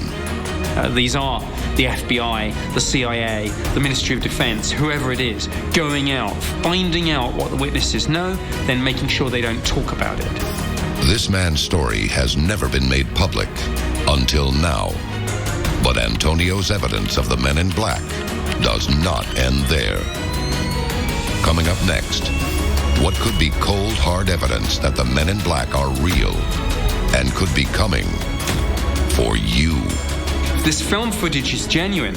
Men in Black isn't just a successful Hollywood movie franchise, it's real. This is Unsealed Alien Files, exposing the biggest secret on planet Earth. Welcome back to Unsealed Alien Files. The Men in Black. For decades, they have terrorized UFO witnesses, baffling theorists with stories of their inhuman behavior. But could UFO investigator Antonio Paris finally have proof that could expose the Men in Black as a frightening reality? One of my most famous cases regarding Men in Black happened in 2008, where two Men in Black visited a hotel up in the Niagara Falls, and we have video footage of them coming in. Unsealed case file, The Real Men in Black. Niagara Falls, Canada. A hotel manager is outside when he spots a blinding white light above the Niagara River. What struck me about this case is that they saw a giant black triangle, but more importantly, this black triangle was the size of a football field, and it made no noise, and it just gently hovered over the hotel, and the two witnesses were just at awe at what they saw. A report is filed with a local UFO investigation group. Days later, when the manager is off duty, another hotel manager receives frightened calls from the hotel staff. They report two bizarre men interrogating people in the hotel lobby. Eyewitnesses said that these two individuals didn't have eyebrows or eyelashes. They were clean shaven. They didn't blink. According to employees, the two men scour the hotel grounds in search of their victim. They are hostile and begin harassing the staff as to the manager's whereabouts. For the quiet woman behind the tour desk, the ordeal becomes too terrifying to handle. One person said it was like they could read her mind. It's almost like looking straight through into her soul. Finally, the mysterious men depart.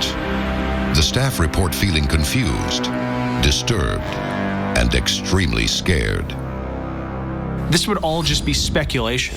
Thankfully, the hotel manager thought to go and get the security tape. So now, for the first time, we have evidence of the Men in Black.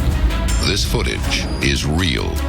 It may be the first physical proof of the most elusive figures in the history of UFO investigation. Could these be the real Men in Black? If you watch this video, you see patrons and workers coming in and out, very casual. But then these two dark figures appear. But watch closely as these two Men in Black enter the building. It is evidence enough for experts to draw several chilling conclusions. If you look closely at these two men, you see they are wearing the exact identical outfit. They're also the exact same stature. These guys looked identical. These are trademark characteristics of the Men in Black, and their presence is clearly felt by onlookers in the video. As the men enter the building, you see what appears to be a valet or a bellboy go to the left-hand side of frame. Now, as he does this, he's watching these men walk in. He does his business, comes back out, and immediately is looking back to see what these two characters are doing. So obviously there's some suspicion there from somebody who works at the hotel. The witness keeps a safe distance from the men. He follows them back in, changing directions. He never takes his eyes off of them. Meanwhile, a young boy looks transfixed as he passes the ominous figures. So as these men in black walk by out of camera reach, we see a young boy come into frame. He turns, he looks, obviously fascinated at what these people are and what they're doing. Even so much so that when the boy leaves, he turns around and is peering through the glass, trying to figure out, who are these people? Now, by freezing and enhancing the image, we can reveal exactly what terrified witnesses about these strange beings. They had no facial hair, large blue eyes, and completely pale skin. But the most frightening thing that the witnesses report is that these men didn't blink once, not once, in the entire time they were there. It is through this analysis that we can finally answer the question, who are the men in black? But brace yourself. The true face of these dark agents is like nothing you've prepared for. This is Unsealed Alien Files, exposing the biggest secret on planet Earth. This is Unsealed Alien Files. The time to act is now. There are 3 simple steps you can take to unseal the truth. Follow on Twitter. Follow the Unsealed Twitter feed to receive breaking news of the latest alien happenings as they develop. Tell your story. Have you seen a UFO? Whatever we encountered affected our memory. Upload stories and pictures to our interactive map. Join the movement. Get the Unsealed bracelet and the unique code hidden underneath to access exclusive content. Stop living in the dark. It was definitely coming this way. Get involved in the fight to unseal the truth. Now. The Men in Black. Identical robotic beings cloaked in black with a single motive. For years we have wondered, who are they? But perhaps the question really is, what are they? Even from the first Men in Black report in the 40s, the idea has always been that these may not just be people working for the government, that they may in fact be extraterrestrials themselves. Hairless faces, robotic movements, telepathic knowledge. Could these be telltale signs that the Men in Black are extraterrestrial agents here to hide alien knowledge from the public? Some people have speculated that Men in Black sightings and cases such as the Solway Firth spaceman are proof of aliens among us, shape-shifting aliens, mostly in human form, but sometimes showing their true image.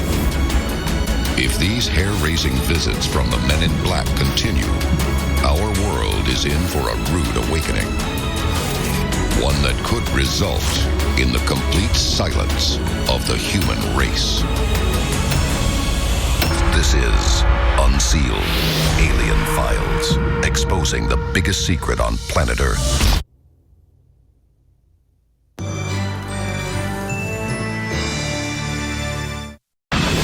Aliens and the military. The list of global threats to the human race is long. But could Earth's armed forces be facing a new enemy that is literally out of this world? We have only to open our eyes to see how quickly our differences worldwide would vanish if we were facing an alien threat from outside this world. And yet, I ask you, is not an alien force already among us?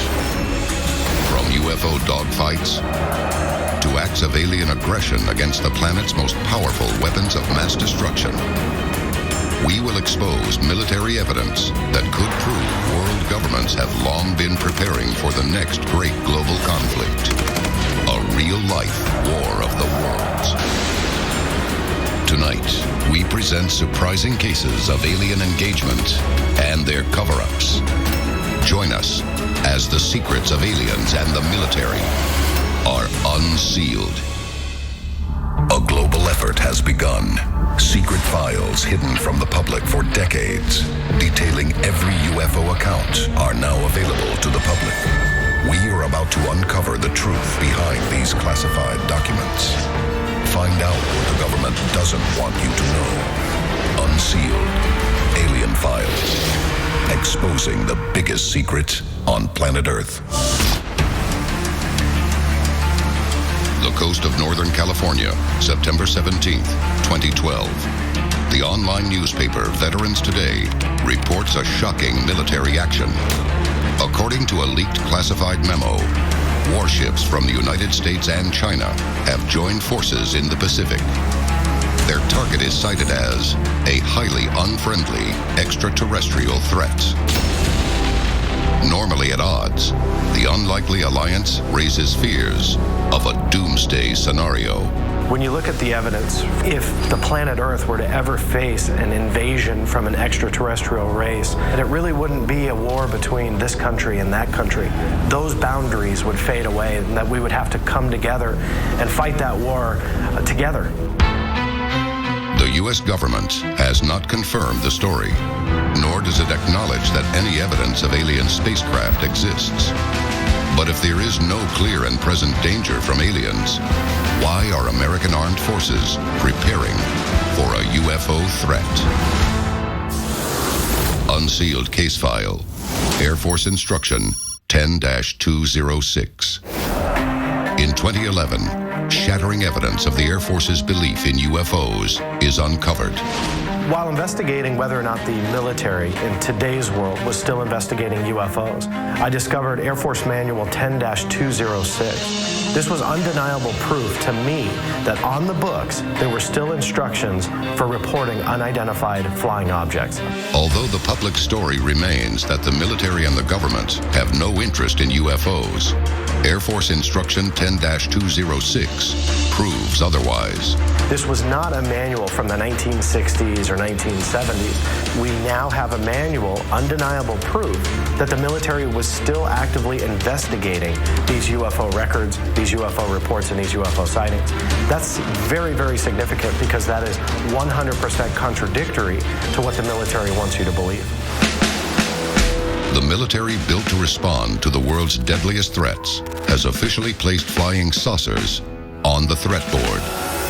Even more shocking, they had been there for more than 40 years. In 1968, cadets at the Air Force Academy in Colorado Springs, Colorado, are issued a textbook titled Introductory Space Science. In it is a section that has become known simply as Chapter 33. Its subject, Unidentified Flying Objects. This book was not a work of science fiction. This was an actual military manual that was being utilized by military students, and they were being trained by this book. Chapter 33 presents evidence that UFOs are a global phenomenon which may have persisted for thousands of years. It recognizes several explanations for these craft. Among them, the possibility that these UFOs are either manned or remote controlled by beings who are alien to this planet. The military wants us to believe that they are completely closed-minded to the topic of UFOs. Maybe this textbook shows that they're a little bit more open to the idea than they want us to believe. Could these pages of AF 10-206 be a smoking gun that exposes what the military is secretly preparing for? The next case shows those preparations were not enough when the military was attacked by UFOs. Coming up next, a UFO dogfight exposes human weapons to be useless against an alien threat. This is Unsealed Alien Files, exposing the biggest secret on planet Earth. Welcome back to Unsealed Alien Files. From a reported naval battle with UFOs to the discovery of an Air Force alien defense plan, conflicts between extraterrestrials and the military are happening throughout the world. But are mankind's defenses any match for alien weaponry? Unsealed case file, alien blackout weapons. Iran, September 19, 1976. Authorities received multiple reports of a strange object over the capital city, Tehran. The Imperial Iranian Air Force dispatches a fighter jet to intercept. Military records from the incident describe a chilling, close encounter. When they finally had visual contact, they asked, what should we do? And the base gave them permission to fire. And just when he was ready to squeeze the trigger and fire a missile at this thing, his whole dashboard basically went dead. His cockpit went out electronically. He was still flying, but it was all disarmed. So he couldn't fire a missile, he couldn't do anything. The Iranian jet's weapon systems have been completely disabled, rendering it helpless. At the time, no craft in existence had that kind of control jamming power. Even today, it's still the stuff of science fiction. The object that the pilots described was very luminous. They also described multiple colored lights flashing very, very quickly on the bottom of the object. This is an amazing description in a United States government document. This is an astronomical find when trying to figure out exactly what the military might be hiding. Can UFOs disarm the world's defenses with little or no effort at all? It's a terrifying prospect. But the Tehran incident wasn't the first time alien spaceships were reported to have disarmed our weapon systems. March 16th, 1967. America's eyes are focused on the war in Vietnam. Meanwhile, a terrifying scenario is unfolding in its own backyard. 10 nuclear warheads at Malmstrom Air Force Base in Montana are fully operational and waiting for launch commands.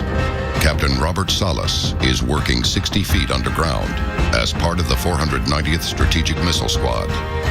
He suddenly receives a phone call from above. Hovering over the base is a UFO. We had multiple military personnel viewing this object that was hovering directly above a missile silo that housed 10 nuclear missile warheads. Suddenly, all 10 nuclear warheads have been disarmed, leaving them completely inoperable.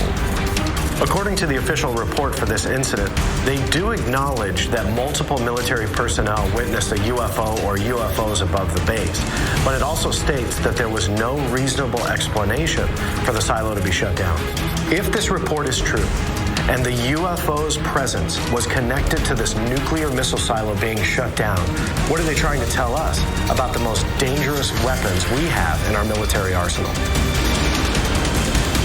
The Malmstrom is a terrifying example of UFOs disarming humanity's most destructive weapons with no effort at all.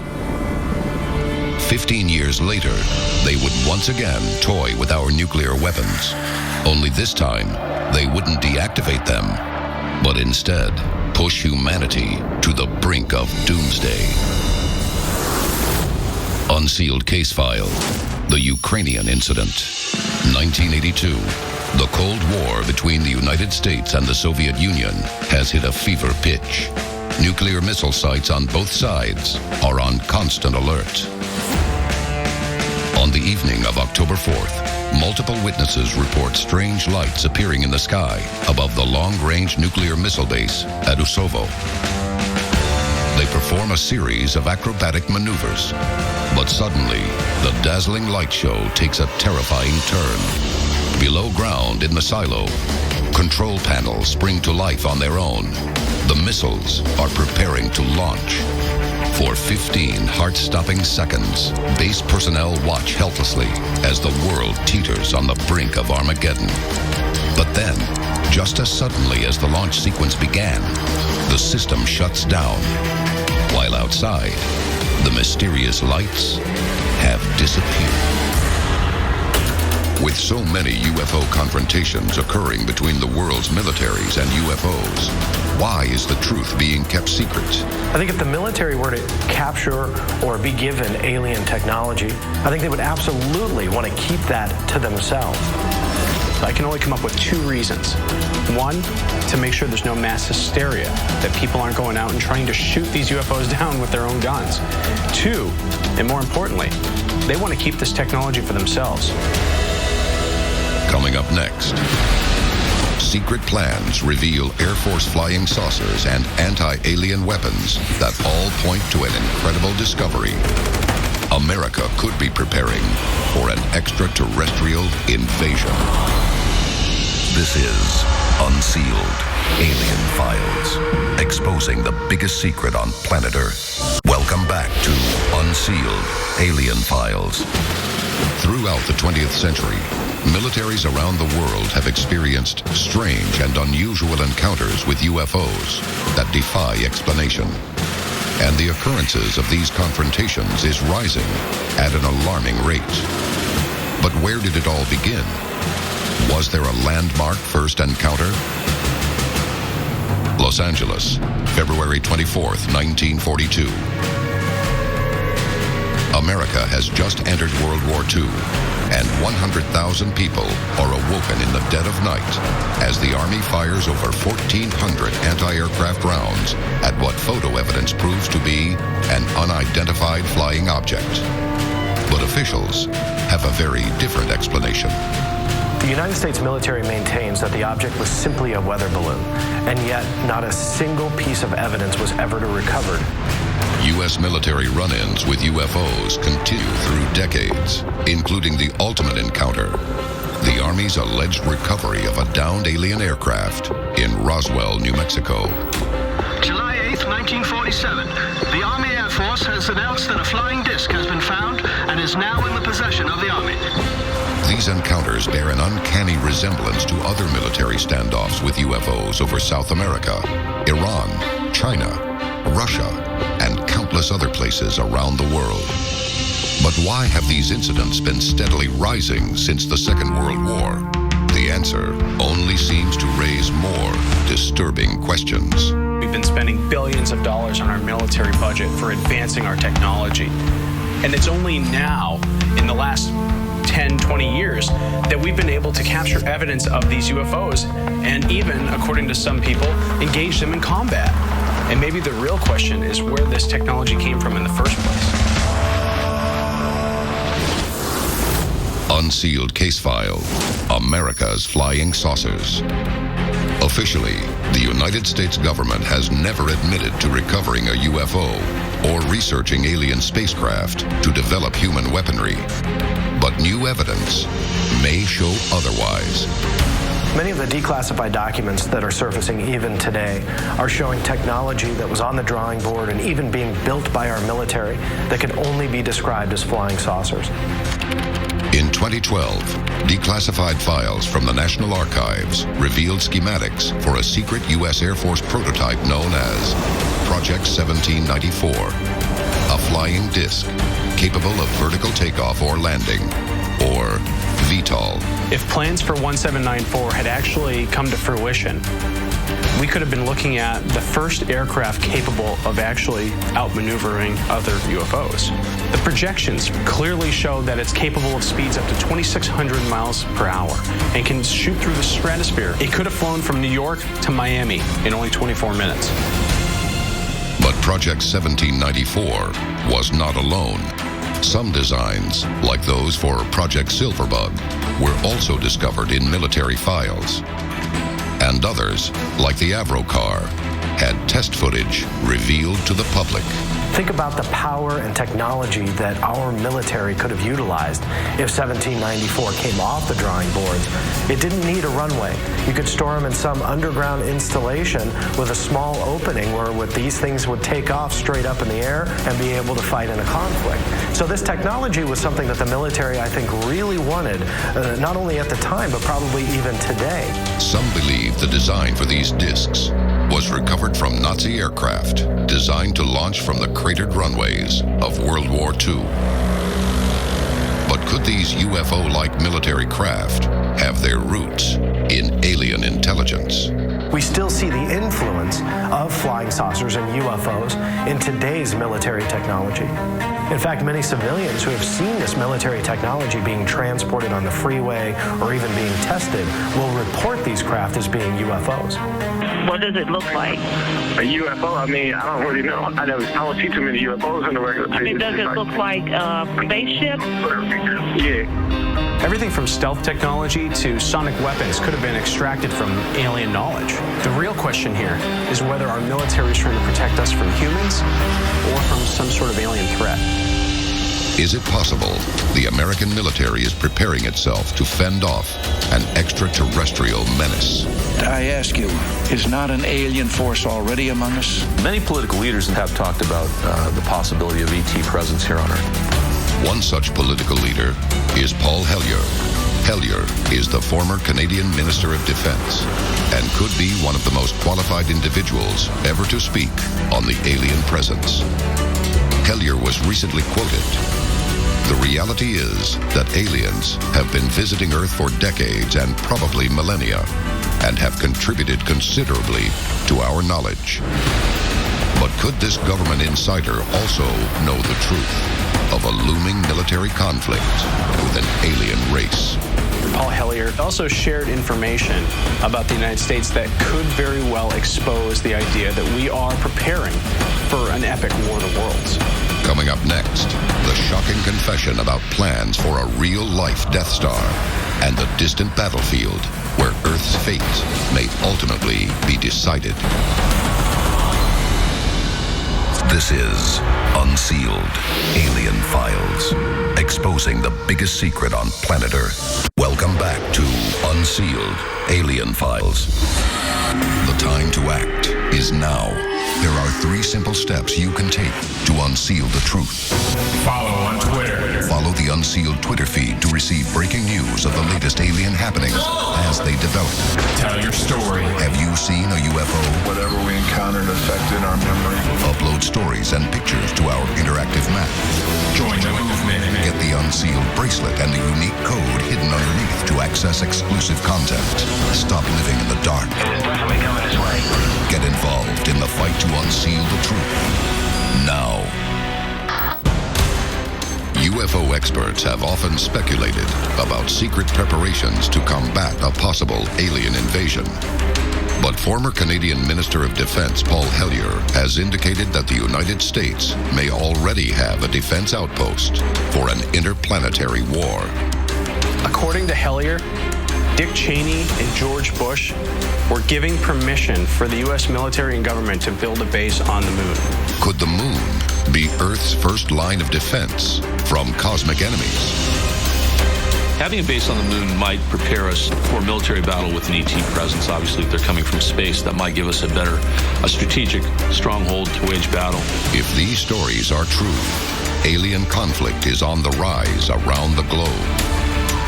Could we soon be under worldwide attack by an extraterrestrial intelligence? If so, the militaries of the world may one day be called upon to band together for a final stand as a united army of planet Earth. This is Unsealed Alien Files, exposing the biggest secret on planet Earth.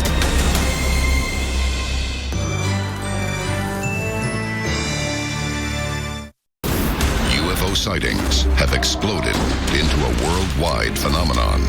But America's Southwest is without a doubt ground zero to the greatest UFO hotspots of all time.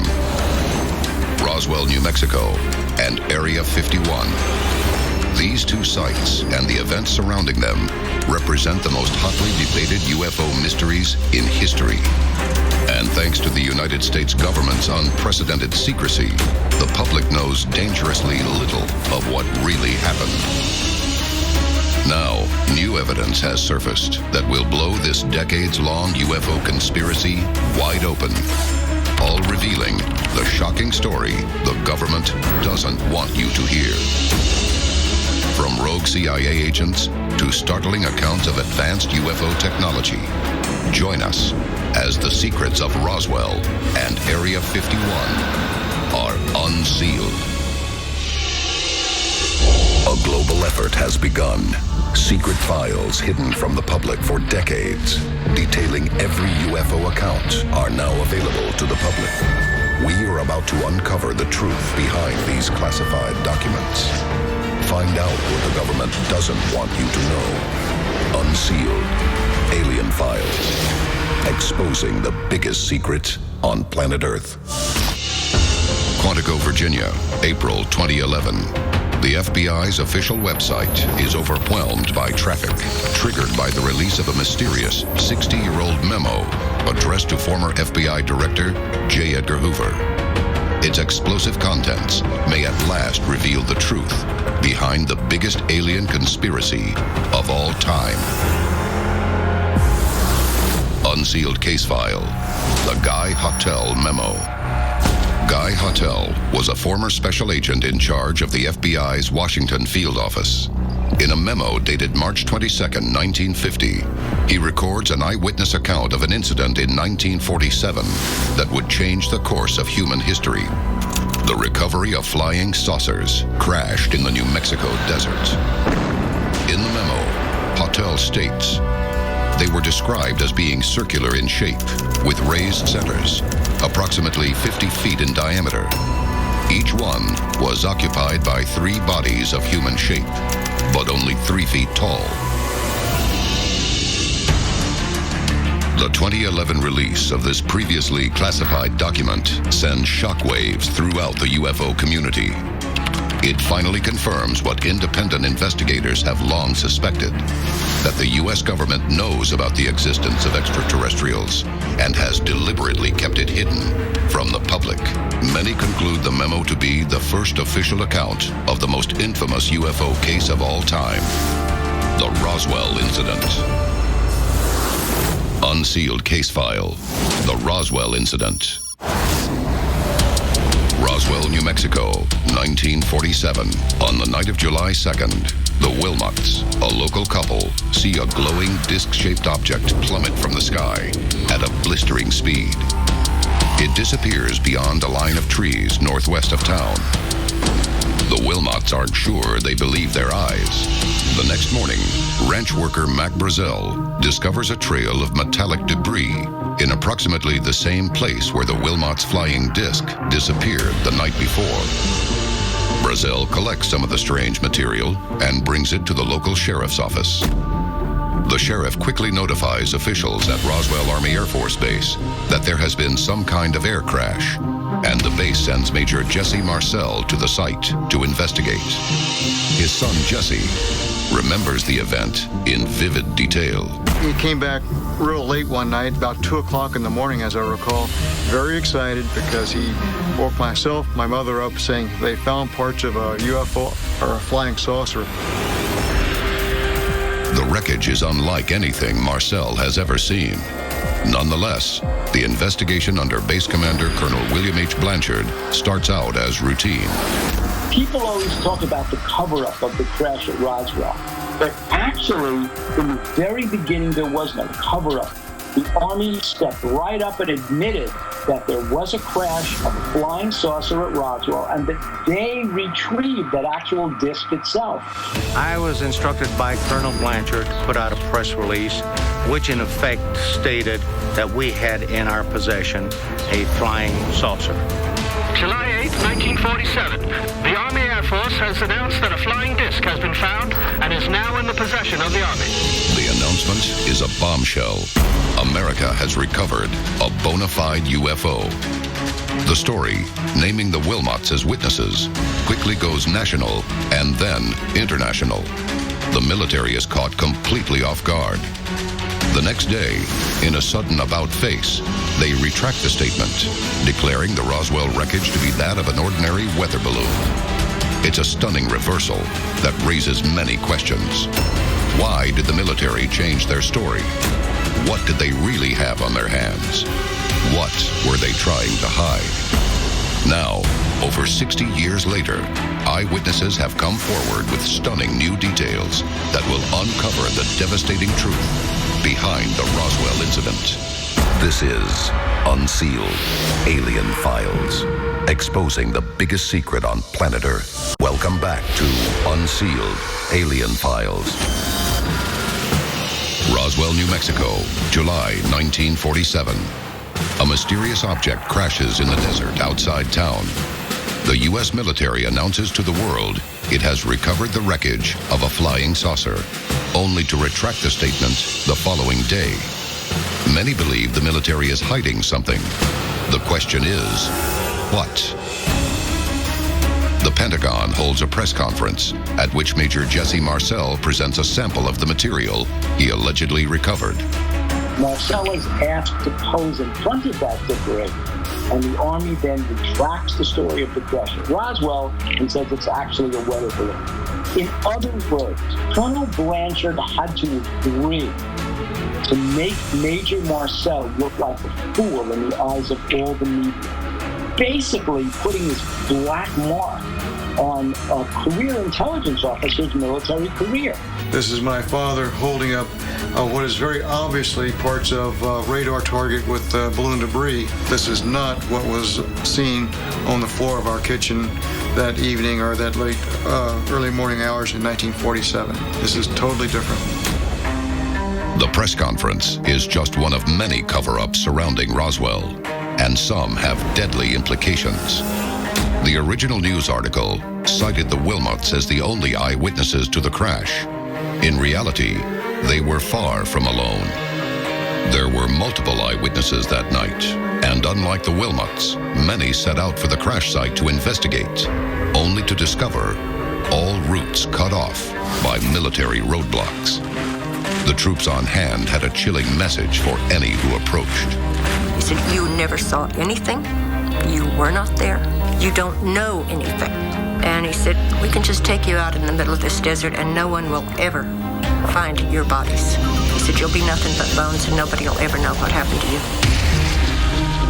What secret could drive the military to resort to cold-blooded threats?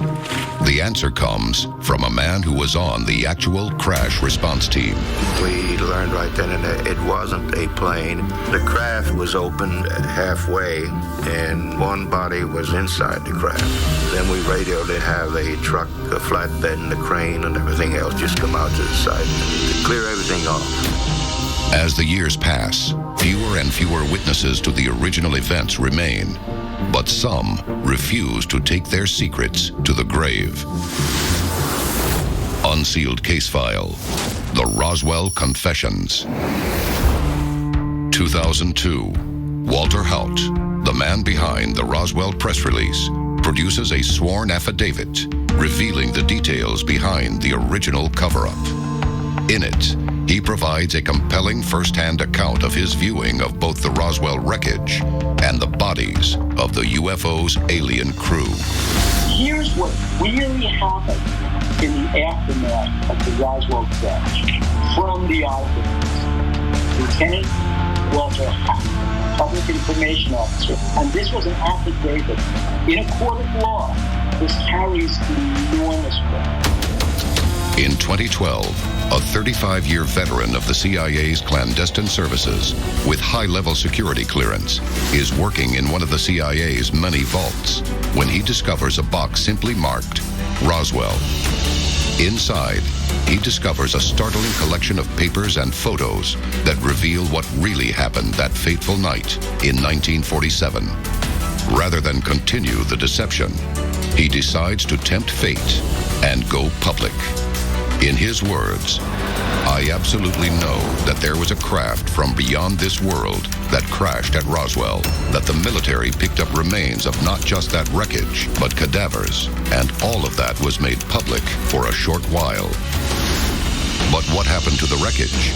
And more importantly, what became of the alien bodies? Coming up next, answers to the biggest questions of our time may lie deep inside America's most infamous military base, Area 51. This is Unsealed Alien Files, exposing the biggest secret on planet Earth. Welcome back to Unsealed Alien Files. What happened to the debris from the Roswell crash? And where are the alien bodies rumored to have been recovered from the wreckage? The truth may lie in the most heavily guarded place on Earth. Unsealed case file, Area 51, declassified. Deep in the Nevada desert, 83 miles northwest of Las Vegas, is an unidentified American Air Force base. Some call it Dreamland. Others call it Paradise Ranch.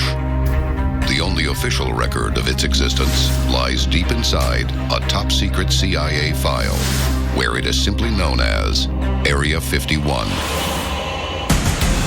Originally, the site was an airfield for bomber training units during the Second World War, and abandoned in 1946.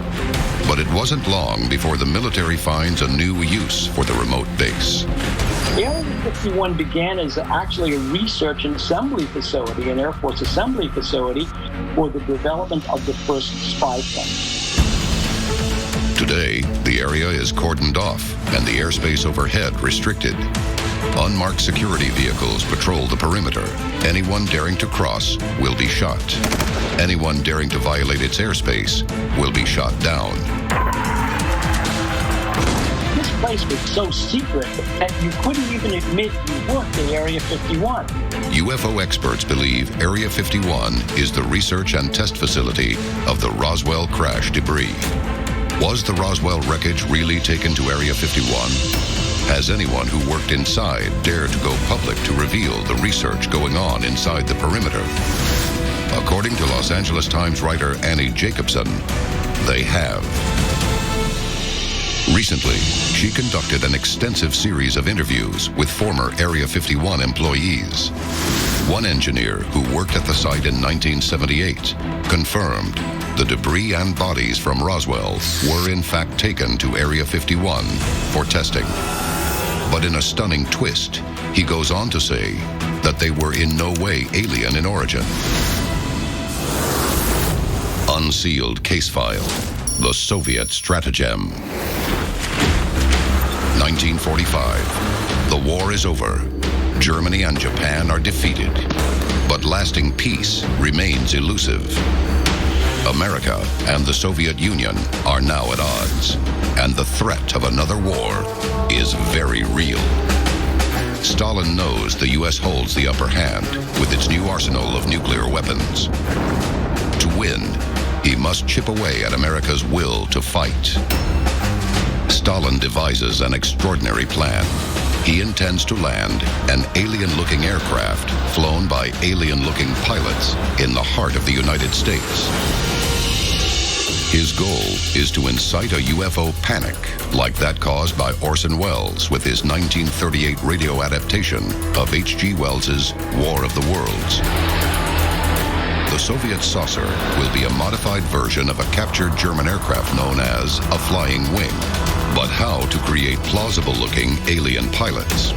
For this, Stalin turns to the unlikeliest of allies, Nazi doctor Joseph Mengele. During the war, Mengele performed unspeakable experiments on human subjects at Auschwitz, where he became known as the Angel of Death. Stalin's agents seek out Mengele and ask him to put his terrible skills to work to create plausible-looking alien pilots. According to Annie Jacobson's source, Mengele experiments on teenagers, producing hideous deformities that bear a striking resemblance to the aliens described in the Guy Hotel memo. It's an evil plot, foiled only at the last minute by a bizarre twist of fate. Crossing into American airspace, the remote control craft is caught in a storm that sends it falling from the sky near Roswell. Was Roswell really a Soviet plan to win the Cold War? Could the mountains of alien evidence at Roswell and Area 51 all be false? Or was Jacobson's source a government plant in yet another elaborate cover-up scheme? Another Area 51 insider tells a very different story. Bob Lazar claims to have worked inside Area 51 during the 1980s, where he conducted research on technology recovered from 9 different flying saucers. Bob Lazar claimed that he was an engineer there, and that his job was to reverse engineer the propulsion system of one of these craft. He had friends that he would bring out to Groom Lake on certain nights of the week so that they could see these things going up in the air. Lazar has also revealed that the military wasn't just working with alien technology, it was actually working with the aliens themselves. And his description of them bears an uncanny resemblance to the aliens in the Guy Hotel memo. But if Lazar is telling the truth, then what has become of the futuristic aircraft built using alien technology? Coming up, we will hear the final terrifying truth about Area 51 from one of America's most respected aerospace engineers. On Unsealed, Alien Files, exposing the biggest secrets on planet Earth. Welcome back to Unsealed, Alien Files. The time to act is now. There are 3 simple steps you can take to unseal the truth. Follow on Twitter. Follow the Unsealed Twitter feed to receive breaking news of the latest alien happenings as they develop. Tell your story. Have you seen a UFO? Whatever we encountered affected our memory. Upload stories and pictures to our interactive map. Join the movement. Get the Unsealed bracelet and the unique code hidden underneath to access exclusive content. Stop living in the dark. It is definitely coming this way. Get involved in the fight to unseal the truth. Now. What is going on inside Area 51? Is the military really experimenting with alien technology like that recovered at Roswell? Ben Rich was a director at Lockheed Martin's legendary Skunk Works production facility in Palmdale, California, from 1975 to 1991. In an interview conducted shortly before his death in 1995, Rich would reveal that American aerospace engineers have long been working with what he called hand-me-down alien technology. His famous for a statement that he made. Whatever you see out there, flying in the sky, cruising across the desert, we're 50 years ahead of that. In other words, we're already way ahead of what you think we have. Okay, that's interesting. Now let's throw the ET component into it. If they've had one or more crash vehicles they've been studying for decades, then who knows how many years they are ahead. Maybe Ben Rich's statement is based on that. Rich alleges this research was conducted under the direct oversight of the United States government until 1969, when Richard Nixon handed it over to an unidentified international board of directors. In his final days, Ben Rich realized this placed too much power in the hands of an elite few. The public had a right to know the disturbing legacy of Roswell and Area 51. Could the identity of Nixon's shadowy board of directors have been none other than the infamous Majestic 12? And if so, will they ultimately choose to use this advanced technology for the benefit of mankind or their own hidden agenda? This is Unsealed Alien Files, exposing the biggest secret on planet Earth.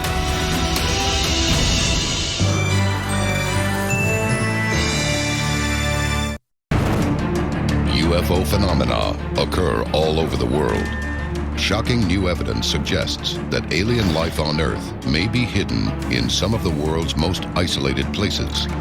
These locations are often travel restricted and signposted off limits.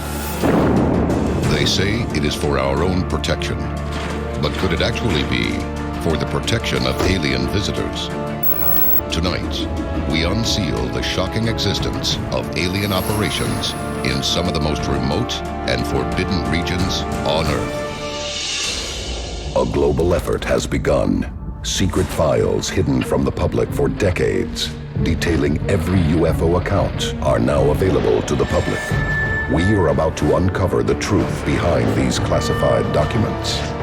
Find out what the government doesn't want you to know.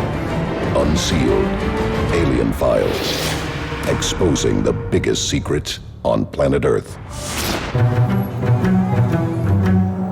Ladakh, India, November 2012.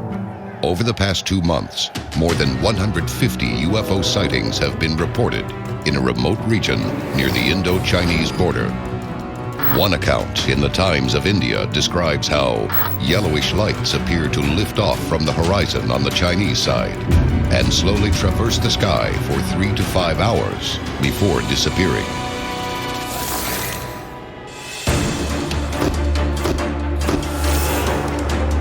Ladakh lies in the Himalayas, the world's highest mountain range, and one of the most inaccessible regions on Earth.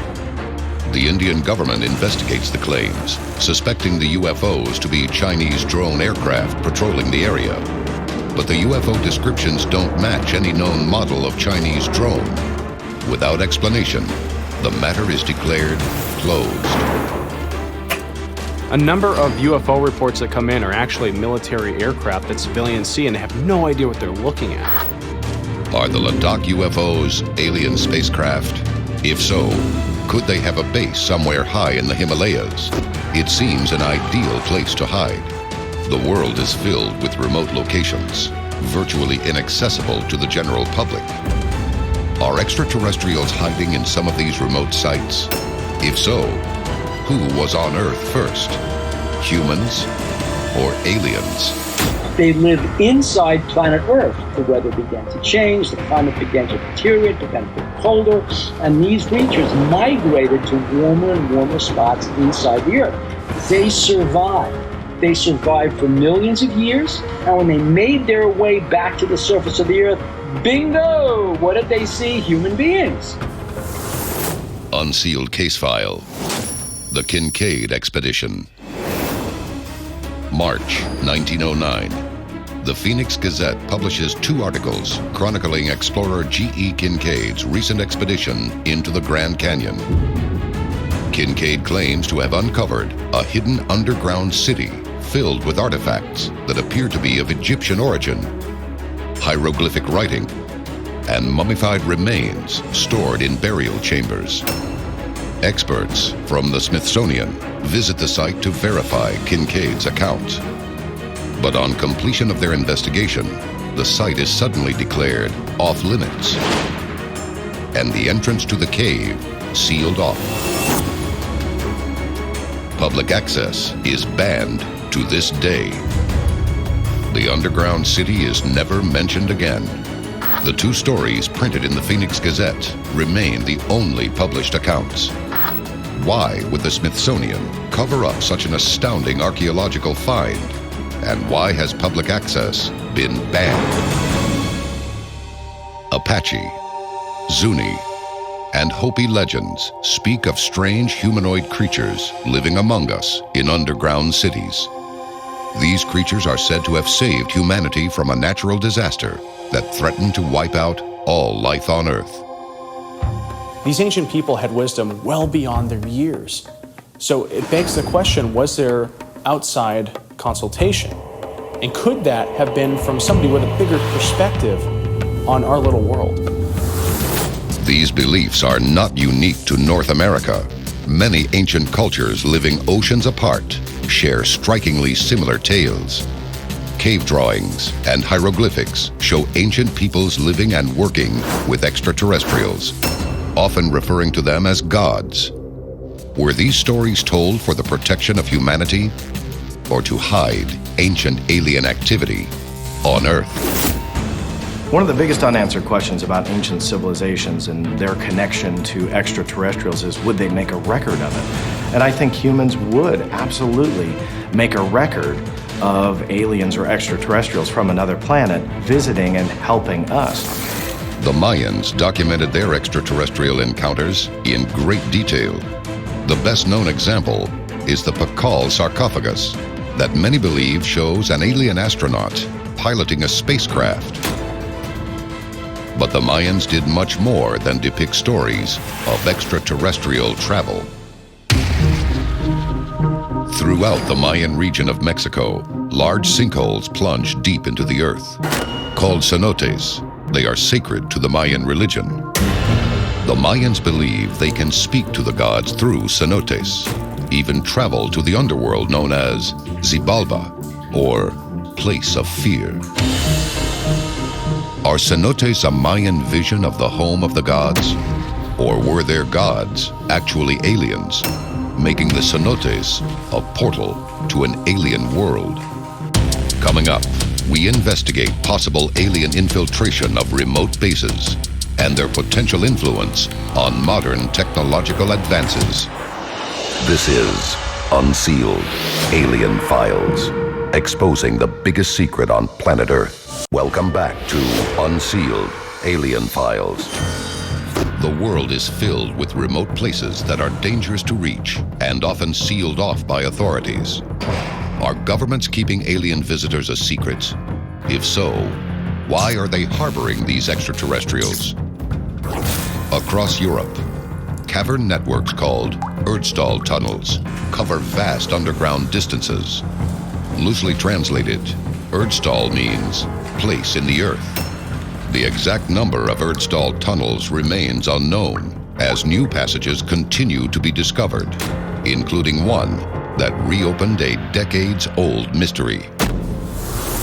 Unsealed case file, the Freiburg Tunnel. Freiburg, Germany, 2011. A new Erdstall tunnel opening is discovered on a dairy farm, but the location reminds many UFO experts of another infamous event. In 1936, Freiburg was the site of a mysterious UFO crash. Nazi scientists are said to have recovered advanced technology from the wreckage, then reportedly probed its secrets to create a new generation of superweapons. During the 1930s and 1940s, the Nazis were making huge leaps forward with technology. One of the biggest pieces of technology that they had created was called the V-2 rocket. Now, the V-2 rocket was so highly advanced, it could actually deliver a weapons payload onto Great Britain. Was the Freiburg Tunnel a UFO base? And if it was, were the aliens working with the Nazi government or against them? Remote locations are ideal places to conduct top-secret experiments away from the public eye. The unforgiving desert of the Australian outback offers the kind of deep cover governments seek the world over. Unsealed case file, Pine Gap. Its official name is the Joint Defense Research Space Agency, but it is better known as Pine Gap. Established in 1970 as a satellite tracking station, it is jointly run by the Australian and American militaries. But over the years, Pine Gap is said to have been repurposed into a top-secret testing ground for alien technology retrieved from UFO crash sites. But is there a difference between what the military tells you it knows and what it really knows? It's rumored the Pine Gap complex runs as deep as 5 miles into the earth. But what goes on beneath the desert remains unknown. For all the efforts to keep Pine Gap secret, a series of unexplained events has put the base under unwanted scrutiny. Locals have reported seeing mysterious white discs 30 feet in diameter floating in the sky near the base. Experts come to the stunning conclusion that they may in fact be man-made UFOs. Others believe they were constructed with direct assistance from aliens living and working in the labyrinth beneath the base. Hard evidence of the top-secret work underway at the base was collected from the most unexpected source imaginable. On March 15, 1991, the Space Shuttle Discovery was passing over the area when its cameras picked up something astonishing. The footage shows a massive UFO hurtling over Australia at an estimated speed of over 50,000 miles per hour, nearly 3 times the shuttle's top speed on launch. Some believe the UFO was the product of top-secret work underway at the base. But if aliens are working at remote sites like Pine Gap, are they friend or foe? Coming up, we investigate an isolated base in New Mexico. Evidence of what goes on in this terrifying facility may reveal the greatest betrayal of public trust in history. This is Unsealed Alien Files, exposing the biggest secret on planet Earth. Welcome back to Unsealed Alien Files. At secret bases like Pine Gap in the Australian outback, aliens are said to be helping scientists build futuristic aircraft and weapons. But are these aliens really our allies? Compelling evidence exists that humans and aliens may have already engaged in combat deep inside one of the most closely guarded bases on Earth. Unsealed case file: The Battle of Dulce. Dulce, New Mexico, 1977. Cattle have been discovered mutilated. The cuts have been made with a surgical precision beyond the capability of any known technology. The bizarre crimes catch the attention of Albuquerque-based physicist and UFO researcher Paul Bennewitz. During his independent investigation, he is introduced to a woman who claims to know what is behind the bizarre crimes. Under hypnosis, she reveals to Bennewitz that she and her son were abducted by aliens and taken to an underground base. There, she saw not only cattle being mutilated and drained of their blood, but vats filled with human body parts. While there, the abductees were fitted with alien implants through which extraterrestrials could control their bodies. Bennewitz is stunned by the woman's account. He begins monitoring communications in the area and picks up what he believes to be transmissions from an alien spaceship. Bennewitz tracks the UFO to a remote area on the New Mexico-Colorado border that he dubs Dulce Base. In 1979, UFO insider Thomas Costello infiltrates Dulce and smuggles out shocking photos. Costello's photos show aliens conducting horrifying genetic experiments on humans. Even more shocking, Costello says the human subjects were abducted with the full consent of the United States government. Another theory is the fact that they're genetically engineering humans, that it could serve some purpose in altering our genetic code or the way that we evolve as human beings. My guess is they could potentially make a life form that they would like us to evolve into, let alone just try and make another lesser being evolve into what they're aiming to create. In a separate incident, a U.S. government employee, Phil Schneider, was helping to dig a labyrinth of tunnels below the base. Schneider's team inadvertently opened a large cavern where they stumble upon a group of aliens experimenting on captive humans. A battle ensues. Though severely wounded, Schneider escapes, but a number of his colleagues are killed in the conflict. According to Schneider, the tunnels below Dulce are a fraction of what lies beneath the surface of the United States. UFO investigators believe the underground network may have been created by a highly advanced drilling craft called a subterrene. Operating like a submarine, the subterrene is propelled by nuclear power and bores through the Earth, leaving massive tunnels in its wake. I think when you talk about the sheer technological power in the 21st century that you would need, you start nearing kind of an impossibility to pull this off, and they were able to do this. That's an amazing feat. Once completed, the tunnels are traversed by maglev trains that may travel over 300 miles per hour. But where could they possibly lead? Experts believe a secret network of tunnels may connect some of the most sinister bases on the planet, like Dulce Base and Area 51. They may even lead to one of the strangest airports in America. Denver International Airport. This massive structure is the second largest airport in the world, covering 53 square miles. The terminals are decorated with art, depicting oppressive military imagery and apocalyptic visions. The strange works of art above ground only hint at what might be going on beneath. March 21st, 2013. A father and son notice strange lights in the sky from their suburban home. the Colorado residents track 3 glowing lights flying in a triangular formation in the sky above the Denver airport. Authorities at the airport refuse to comment, and an FAA spokesperson insists nothing out of the ordinary happened that night. Although the airport opened in 1995, construction beneath it has officially never stopped. The buildings reach 8 stories underground, deep enough to withstand the force of an atomic bomb. Connecting the terminals and baggage area is a passenger shuttle system, but at Denver International, there is a second, completely separate rail system.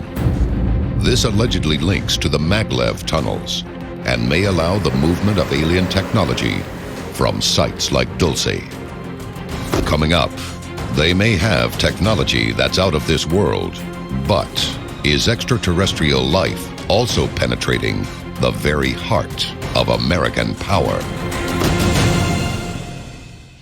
This is Unsealed Alien Files, exposing the biggest secret on planet Earth. Welcome back to Unsealed Alien Files.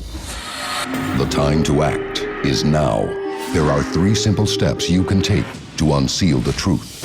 Follow on Twitter. Follow the Unsealed Twitter feed to receive breaking news of the latest alien happenings as they develop. Tell your story. Have you seen a UFO? Whatever we encountered affected our memory. Upload stories and pictures to our interactive map. Join the movement. Get the Unsealed bracelet and the unique code hidden underneath to access exclusive content. Stop living in the dark. It is definitely coming this way. Get involved in the fight to unseal the truth. Now. Across the world, aliens are reported to be operating out of remote locations, often with the full cooperation of top-secret government agencies.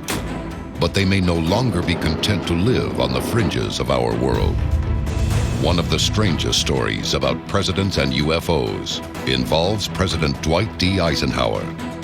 It is said that Eisenhower had not 1, not 2, but actually 3 or 4 meetings with extraterrestrials to establish an open skies agreement with them.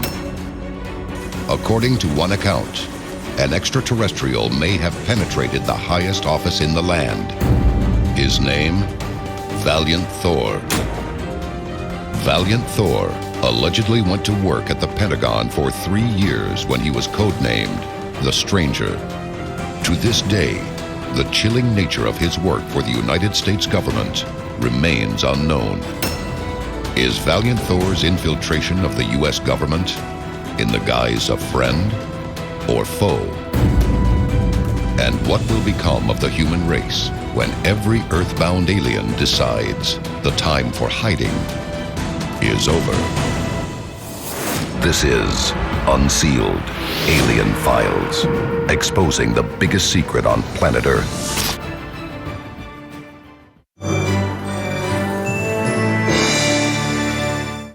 In the darkest days of the Second World War, Britain stood alone against the terror of the Nazi Blitzkrieg.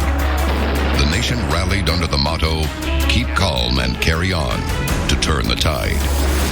Today, the UK faces a new kind of blitz by an infinitely more powerful invader. There are certainly a huge number of UFO sightings in the United Kingdom. From the 1950s to the termination of the British government's UFO project, around 12,000 UFO sightings were investigated. But the shocking details behind these incidents remain secret until now. In May 2008, the process to release the British government's UFO files commenced. Some of these documents are largely blacked out. Is Britain facing an alien invasion? And does the government know more than it's saying? Join us as the explosive secrets of the real British X-Files are unsealed. A global effort has begun. Secret files hidden from the public for decades, detailing every UFO account, are now available to the public. We are about to uncover the truth behind these classified documents. Find out what the government doesn't want you to know. Unsealed Alien Files, exposing the biggest secret on planet Earth. Aberdeenshire, Scotland, 2012. It's the middle of a crisp fall night on the Scottish lowland. The Ritchie family is suddenly awakened by flashing lights in the sky. Looking out of the window, they are shocked to see a circular object hovering above their farm, where it remains for 4 hours. The family captures compelling video evidence of the encounter before it flies off.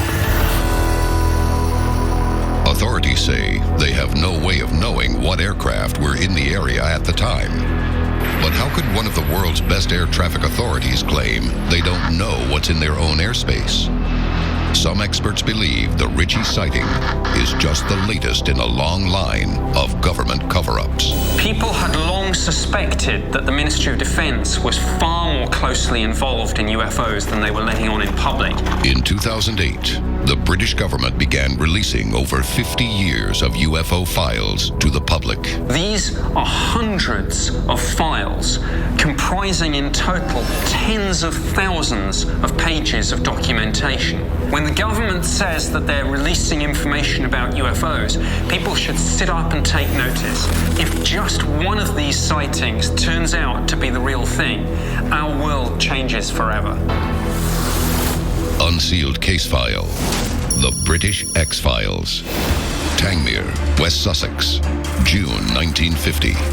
An RAF pilot is flying a training exercise when his jet is passed in midair by what he describes as a shining, revolving, disc-like object. It's just one in a rash of UFO encounters reported by the Royal Air Force and Royal Aircraft Establishment. The mounting evidence becomes too much for the government to ignore. They launch a top-secret investigation into these reports, dubbed the Flying Saucer Working Party. Britain, it seems, is taking the UFO question very seriously. But when the investigation's final report is issued a year later, all claims are dismissed. The Flying Saucer Working Party concluded that there was nothing worth government time and resources. Despite its reassuring conclusions, these findings are never made public. Why did the government hide a report that offered comfort and certainty to a frightened public? What did they have to gain by keeping people in the dark? Topcliffe, North Yorkshire, September 1952. A NATO exercise is underway, simulating a Soviet attack, when radar picks up an unexpected signal. Reports from the field describe a bright, fast-moving UFO, able to change direction with impossible ease. RAF jets scramble to pursue it, but are unable to identify the mysterious craft. The incident spurs Churchill's government into open action.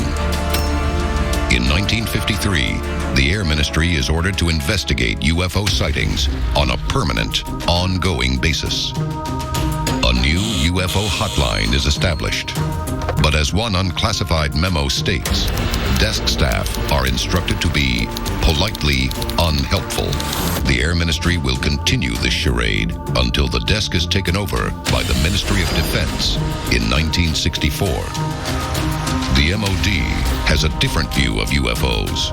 It sees the increase in sightings as a clear and present danger to Britain's national security and is about to launch an ultra-secret investigation of its own. 60 years later, its shocking findings are only now ready to be revealed. This is Unsealed Alien Files, exposing the biggest secret on planet Earth. Welcome back to Unsealed Alien Files. Throughout the 1950s and 60s, Britain experienced an unprecedented wave of UFO sightings.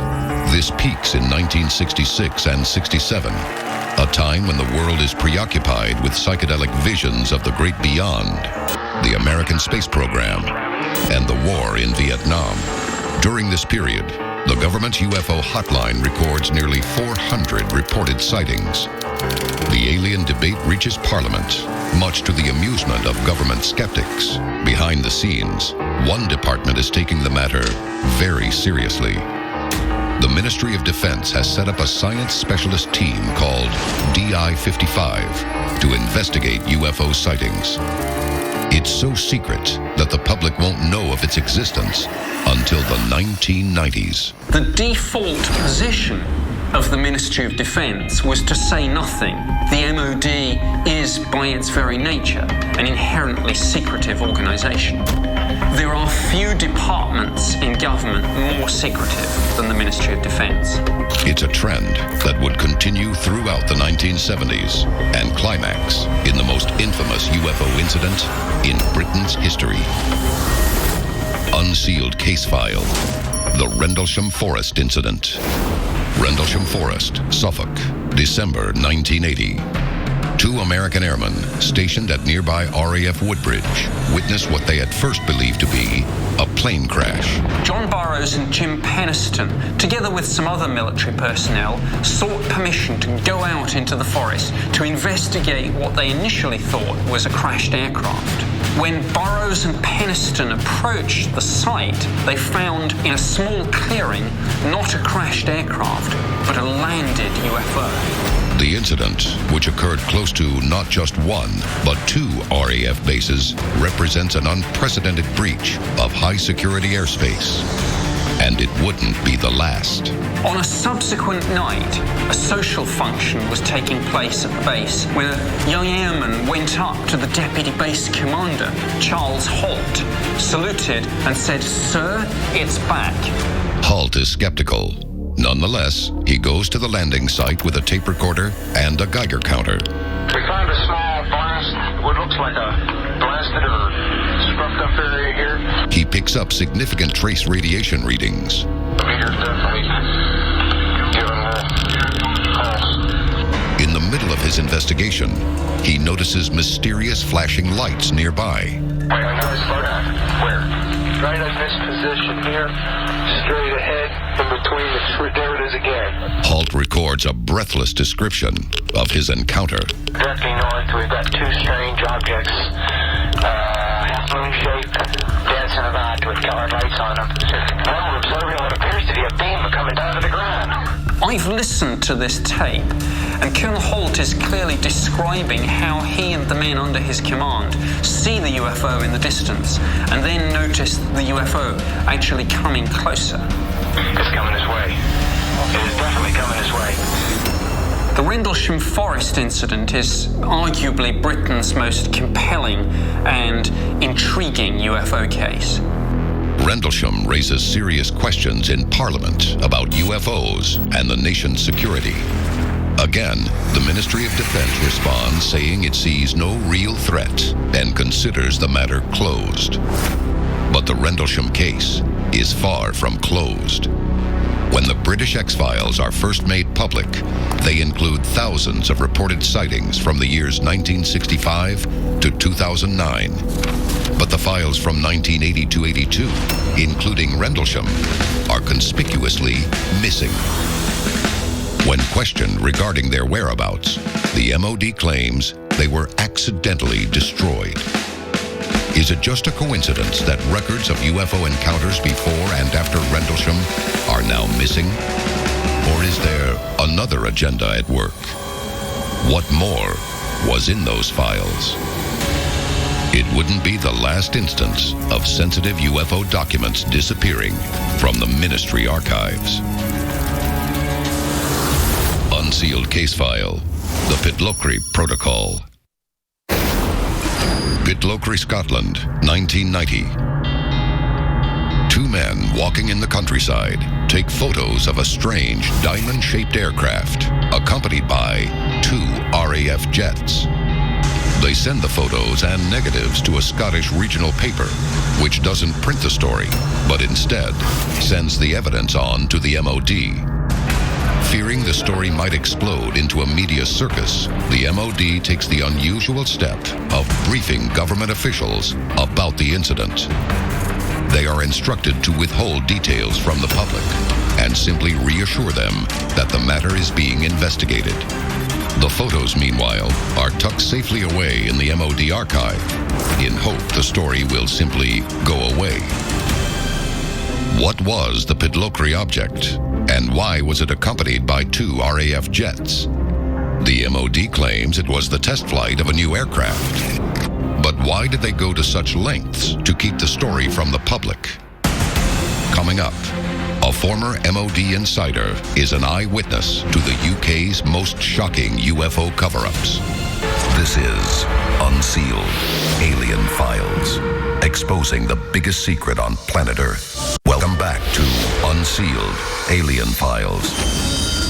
Over the past 50 years, Britain's UFO desk has recorded some 12,000 UFO sightings. But the Ministry of Defense has steadfastly refused to investigate them, all the while keeping their shocking details from the public. Compelling evidence from incidents in Rendlesham Forest in 1979 and Pitlochry, Scotland in 1990 has mysteriously disappeared from the MOD archives. But at the start of the 1990s, the world is changing. Cold War secrecy is giving way to glasnost. Apartheid is cracking and will soon give way to the Truth and Reconciliation Commission. And Britain's UFO desk is about to see the arrival of a man who will help lift the veil of government secrecy.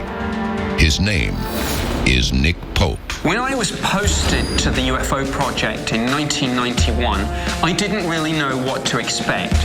I had no prior knowledge or interest in the UFO phenomenon. To me, this was simply another government job. It isn't long, however, before Nick Pope realizes that UFO investigation is no ordinary job. Unsealed case file, the Cosford Incident. The year is 1993. 2 years into his assignment at the UFO desk sees Nick Pope approaching the job with a dedication severely lacking in his predecessors. We had a huge reach. I could call on investigative resources that would have put anyone else to shame. If we had a photo or a video, I could get Air Force technical specialists to analyze and enhance that imagery. He's already investigated many strange cases, but nothing could prepare him for the surreal events of March 30th, a UFO blitz. This was a wave of sightings throughout the United Kingdom that took place over a period of around 6 hours. The bizarre series of incidents climax with the appearance of a massive UFO flying over RAF Cosford and RAF Shawbury in the Midlands. There were several dozen witnesses, including an Air Force officer with 8 years' experience, specifically of looking into the sky, judging things that he saw there. So you could not ask for a better witness. The man sees a massive triangular-shaped craft hovering 200 feet in the air. It emits a low-frequency humming sound and fires a narrow, laser-like beam of light down at the ground. The giant ship moves slowly toward the base before suddenly deactivating its beam and darting off beyond the horizon, much faster than any RAF jet. The encounter leaves the veteran airman rattled. When I interviewed the witness the morning after this sighting, his voice was still shaking. Pope notes striking similarities between Cosford and Rendlesham Forest a decade before.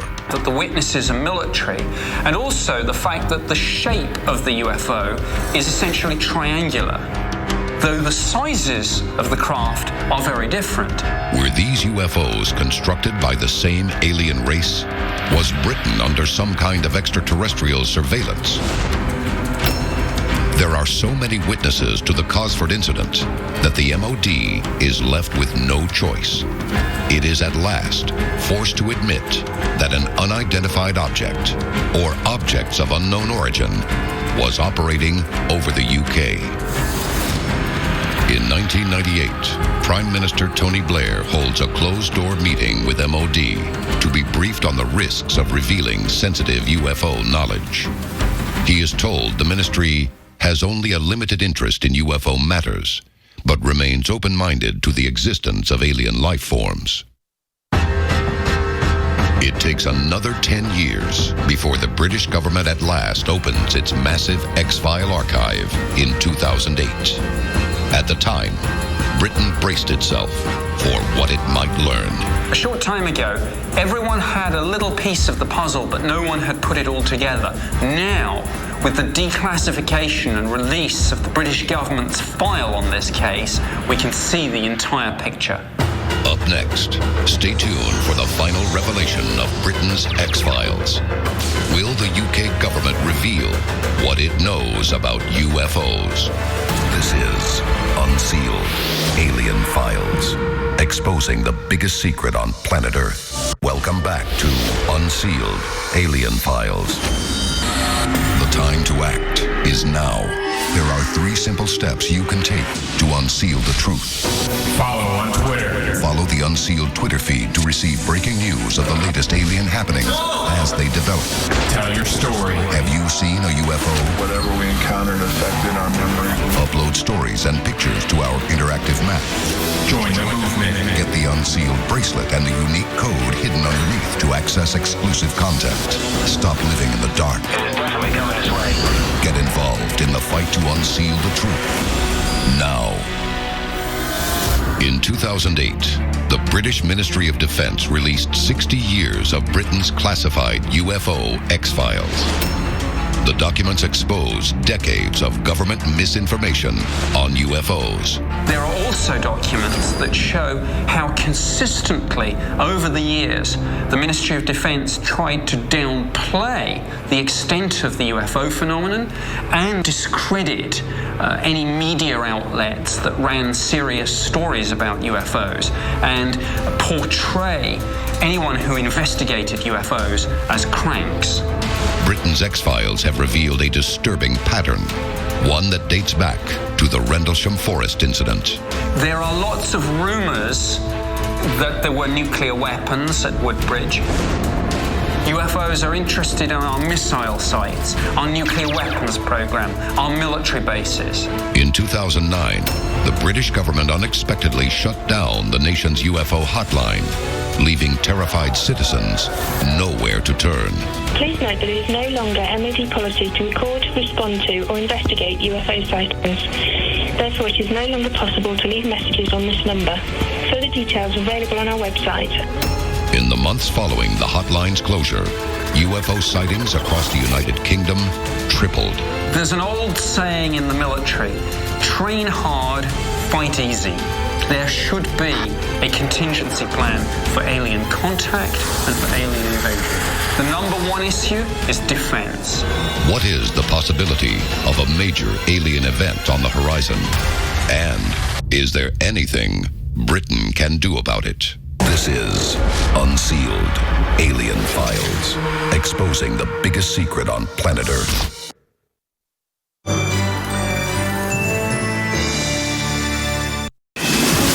Los Angeles, Texas, the United Kingdom. These 3 places are home to some of the most terrifying UFO hotspots in the world.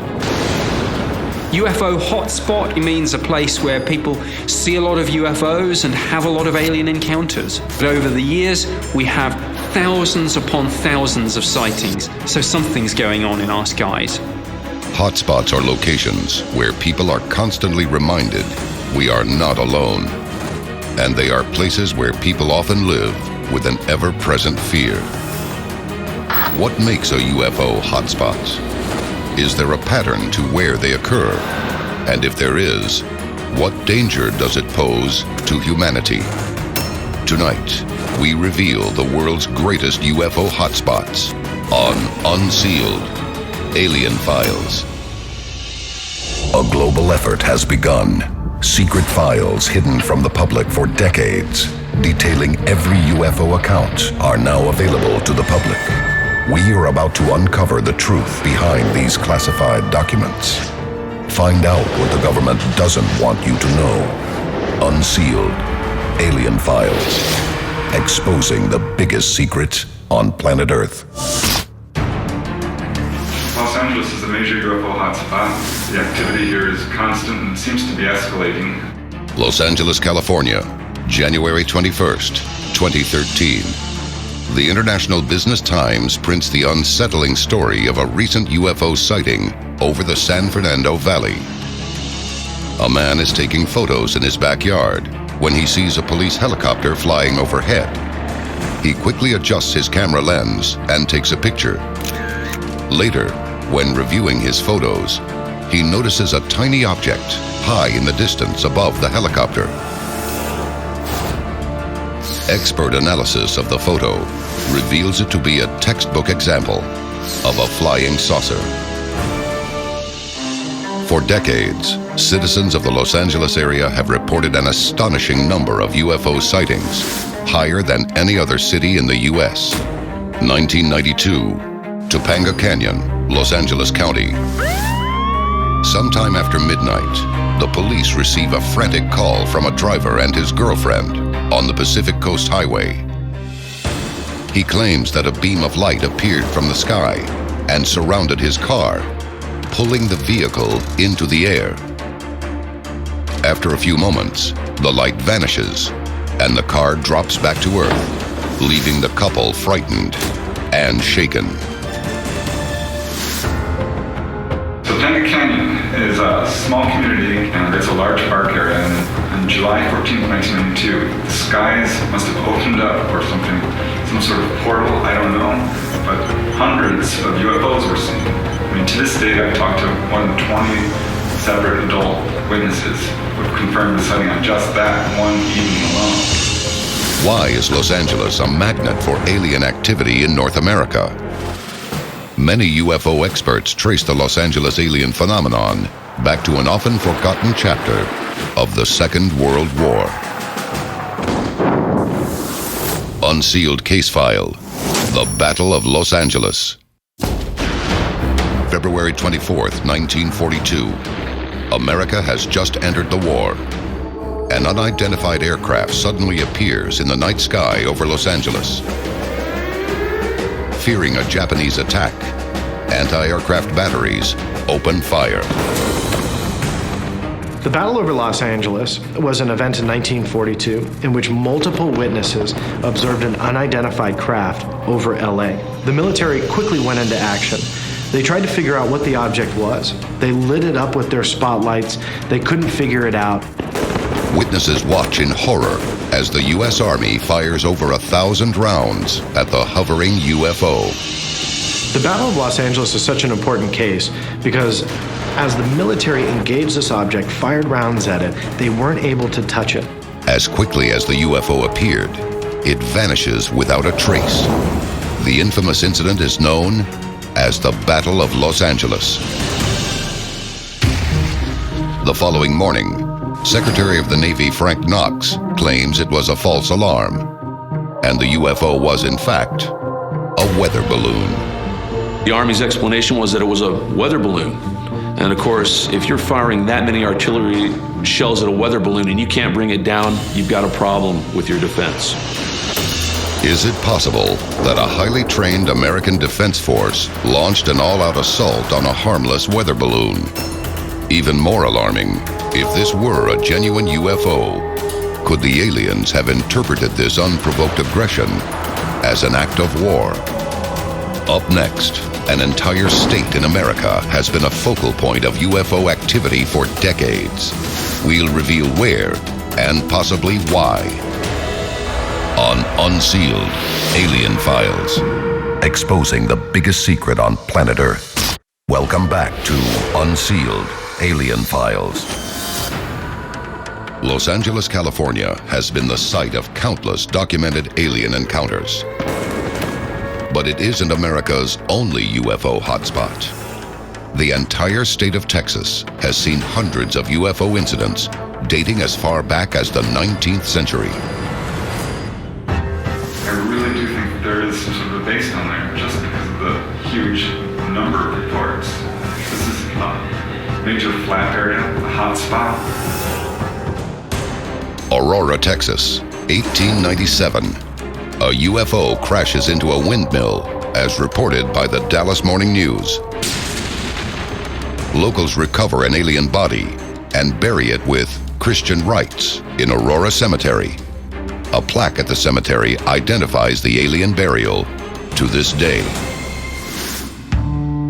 Lubbock, 1951. 3 professors from Texas Tech photograph a fleet of UFOs. The incident becomes known as the Lubbock Lights. Stephenville, 2008. Over 30 witnesses, including law enforcement, see a mile-wide UFO fly overhead in the middle of the day. The incident receives worldwide media coverage. Why is the Lone Star State the focus of so much alien attention? The search for answers begins 60 miles northeast of the Mexican border in the small town of Marfa, Texas. For over a century, residents have reported eerie, ghost-like lights in the sky. Many believe the lights to be of extraterrestrial origin. Unsealed case file, Marfa, Texas. 1957, Coronet magazine publishes a report on the Marfa Lights phenomenon, describing them as brightly glowing basketball-sized spheres floating above the ground. Scientists are quick to dismiss the phenomena as everyday automobile lights, appearing to float due to atmospheric reflections. But this explanation is met with skepticism in the UFO community, for one simple reason. The Marfa Lights occur in a region called the Mitchell Flat, an area known for its rugged terrain and private property. Ufologists contend that car traffic could never be the source of its enigmatic lights. Why are authorities so quick to dismiss the Marfa Lights as an atmospheric anomaly? And is there a price to be paid for covering up the heavy presence of aliens in Texas skies? As it turns out, there is. Dayton, Texas, 1980. Betty Cash and Vicki Landrum are driving along the highway when suddenly their car is enveloped in an intense beam of light emanating from the night sky. Above them is a UFO. Out of nowhere, a fleet of combat helicopters appear and surround the UFO, but it vanishes in an instant. Cash and Landrum suffer severe burns from the UFO's beam, commonly associated with exposure to high levels of radiation. Why did aliens attack 2 innocent women? And how did a squadron of military helicopters appear out of nowhere in the nick of time? Was the government already aware of UFO activity? And why did they not warn the public? A series of deadly events from 6 years earlier suggests they did. Unsealed case file, the Corpus Christi object. August 24th, 1974. U.S. Air Defense Radar detects a UFO speeding northwest from the Gulf of Mexico toward Corpus Christi at an impossible speed of 2,500 miles per hour. At the same time, a small passenger plane takes off from El Paso, bound for Mexico City. For unknown reasons, the UFO suddenly changes course and collides with the plane over Coyame, Mexico. U.S. military locate the wreckage of the plane, but the UFO is nowhere to be found. Nearby, the responders also discover a Mexican Army Jeep with the lifeless bodies of 4 Mexican soldiers inside. There are no signs of trauma. They do not appear to have fired their weapons. Official cause of death? Asphyxiation.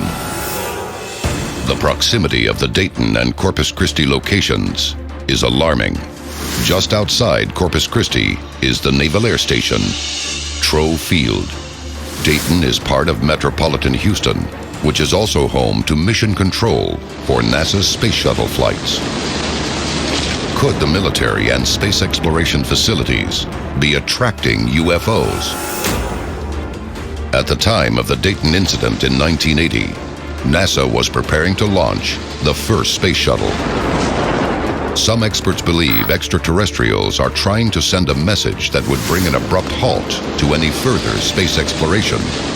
Maurice Chatelain, who was director of NASA Communications, became famous in UFO circles because he was the first NASA insider to talk publicly about UFOs and say NASA knew about the presence of UFOs. It was NASA's most closely held secret, and Maurice Chatelain proved right of it. Coming up, we reveal another UFO hotspot where 12,000 sightings have been recorded over the past 60 years, including violent alien attacks.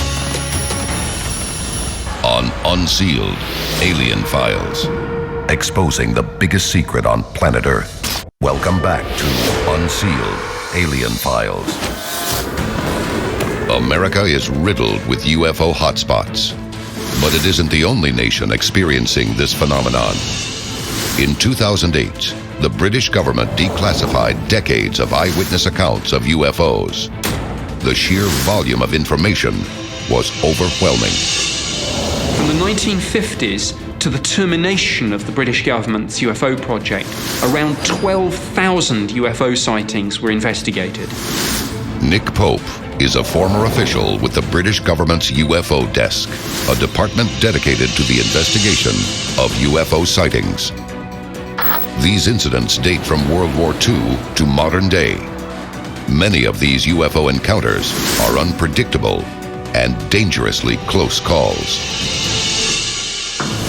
The Civil Aviation Authority and the Ministry of Defense have on their case files several instances where there were near collisions between UFOs and commercial aircraft. In one instance, the pilot had time only to shout, "Look out, look out," before the UFO rapidly passed. Fortunately, there wasn't a collision and the UFO narrowly missed the aircraft. There were perhaps half a dozen or a dozen cases of near collision between UFOs and commercial aircraft.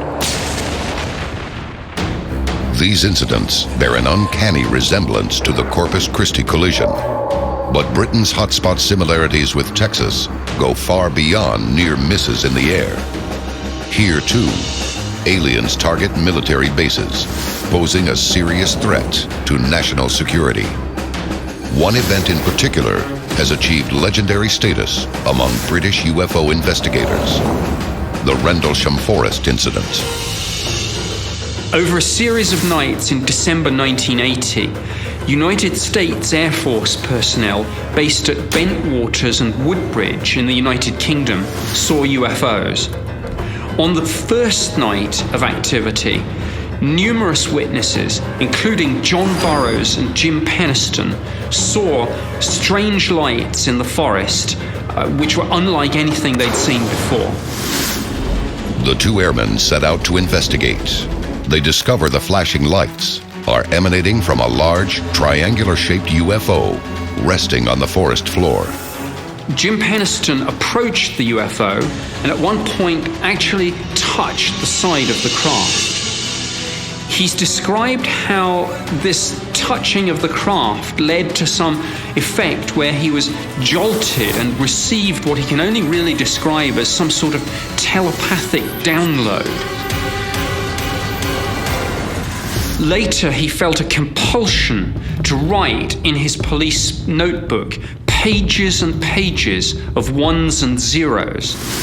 These ones and zeros have been theorized to be binary code, and many people speculate that this is a message of some sort.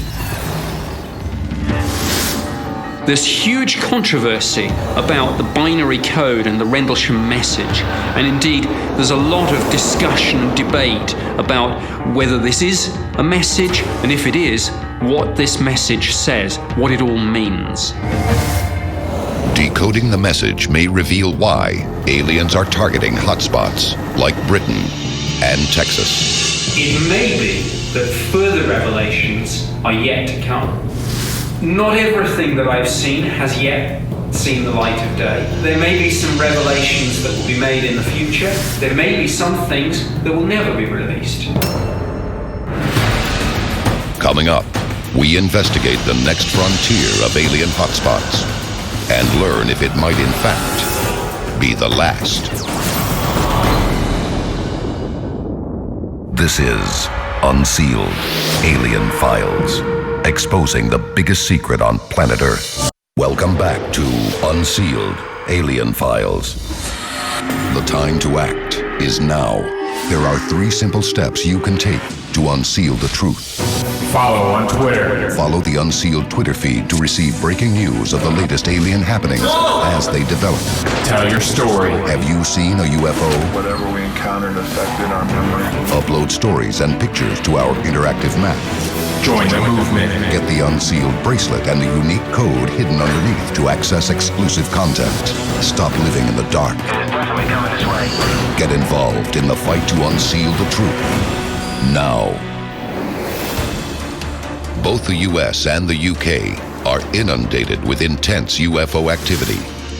Many of these hotspots occur near military installations. But what are these alien reconnaissance missions for?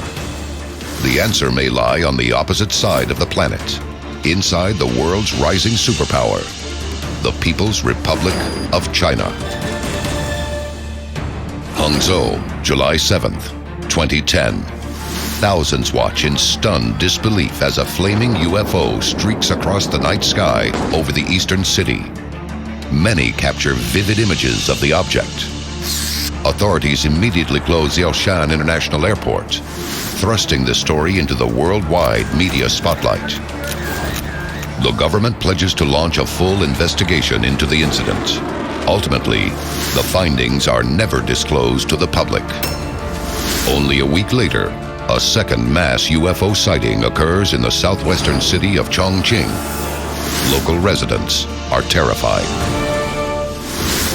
Renowned Chinese astronomer Wang Xichao has been studying UFO sightings in China for nearly 40 years. He believes UFO activity in China will only continue to increase. And according to a recent public statement, he doesn't rule out the possibility that the aliens might be hostile. If they are friendly to us, we can promote the human being civilization through exchange and cooperation with them. If they are not, as long as we prepared for their invasion, we can beat them back based on their weaknesses. After all, they are life entities. Are aliens surveying these places in preparation for a massive invasion? If so, is humanity even capable of defending itself against sudden attack? This is Unsealed Alien Files, exposing the biggest secret on planet Earth.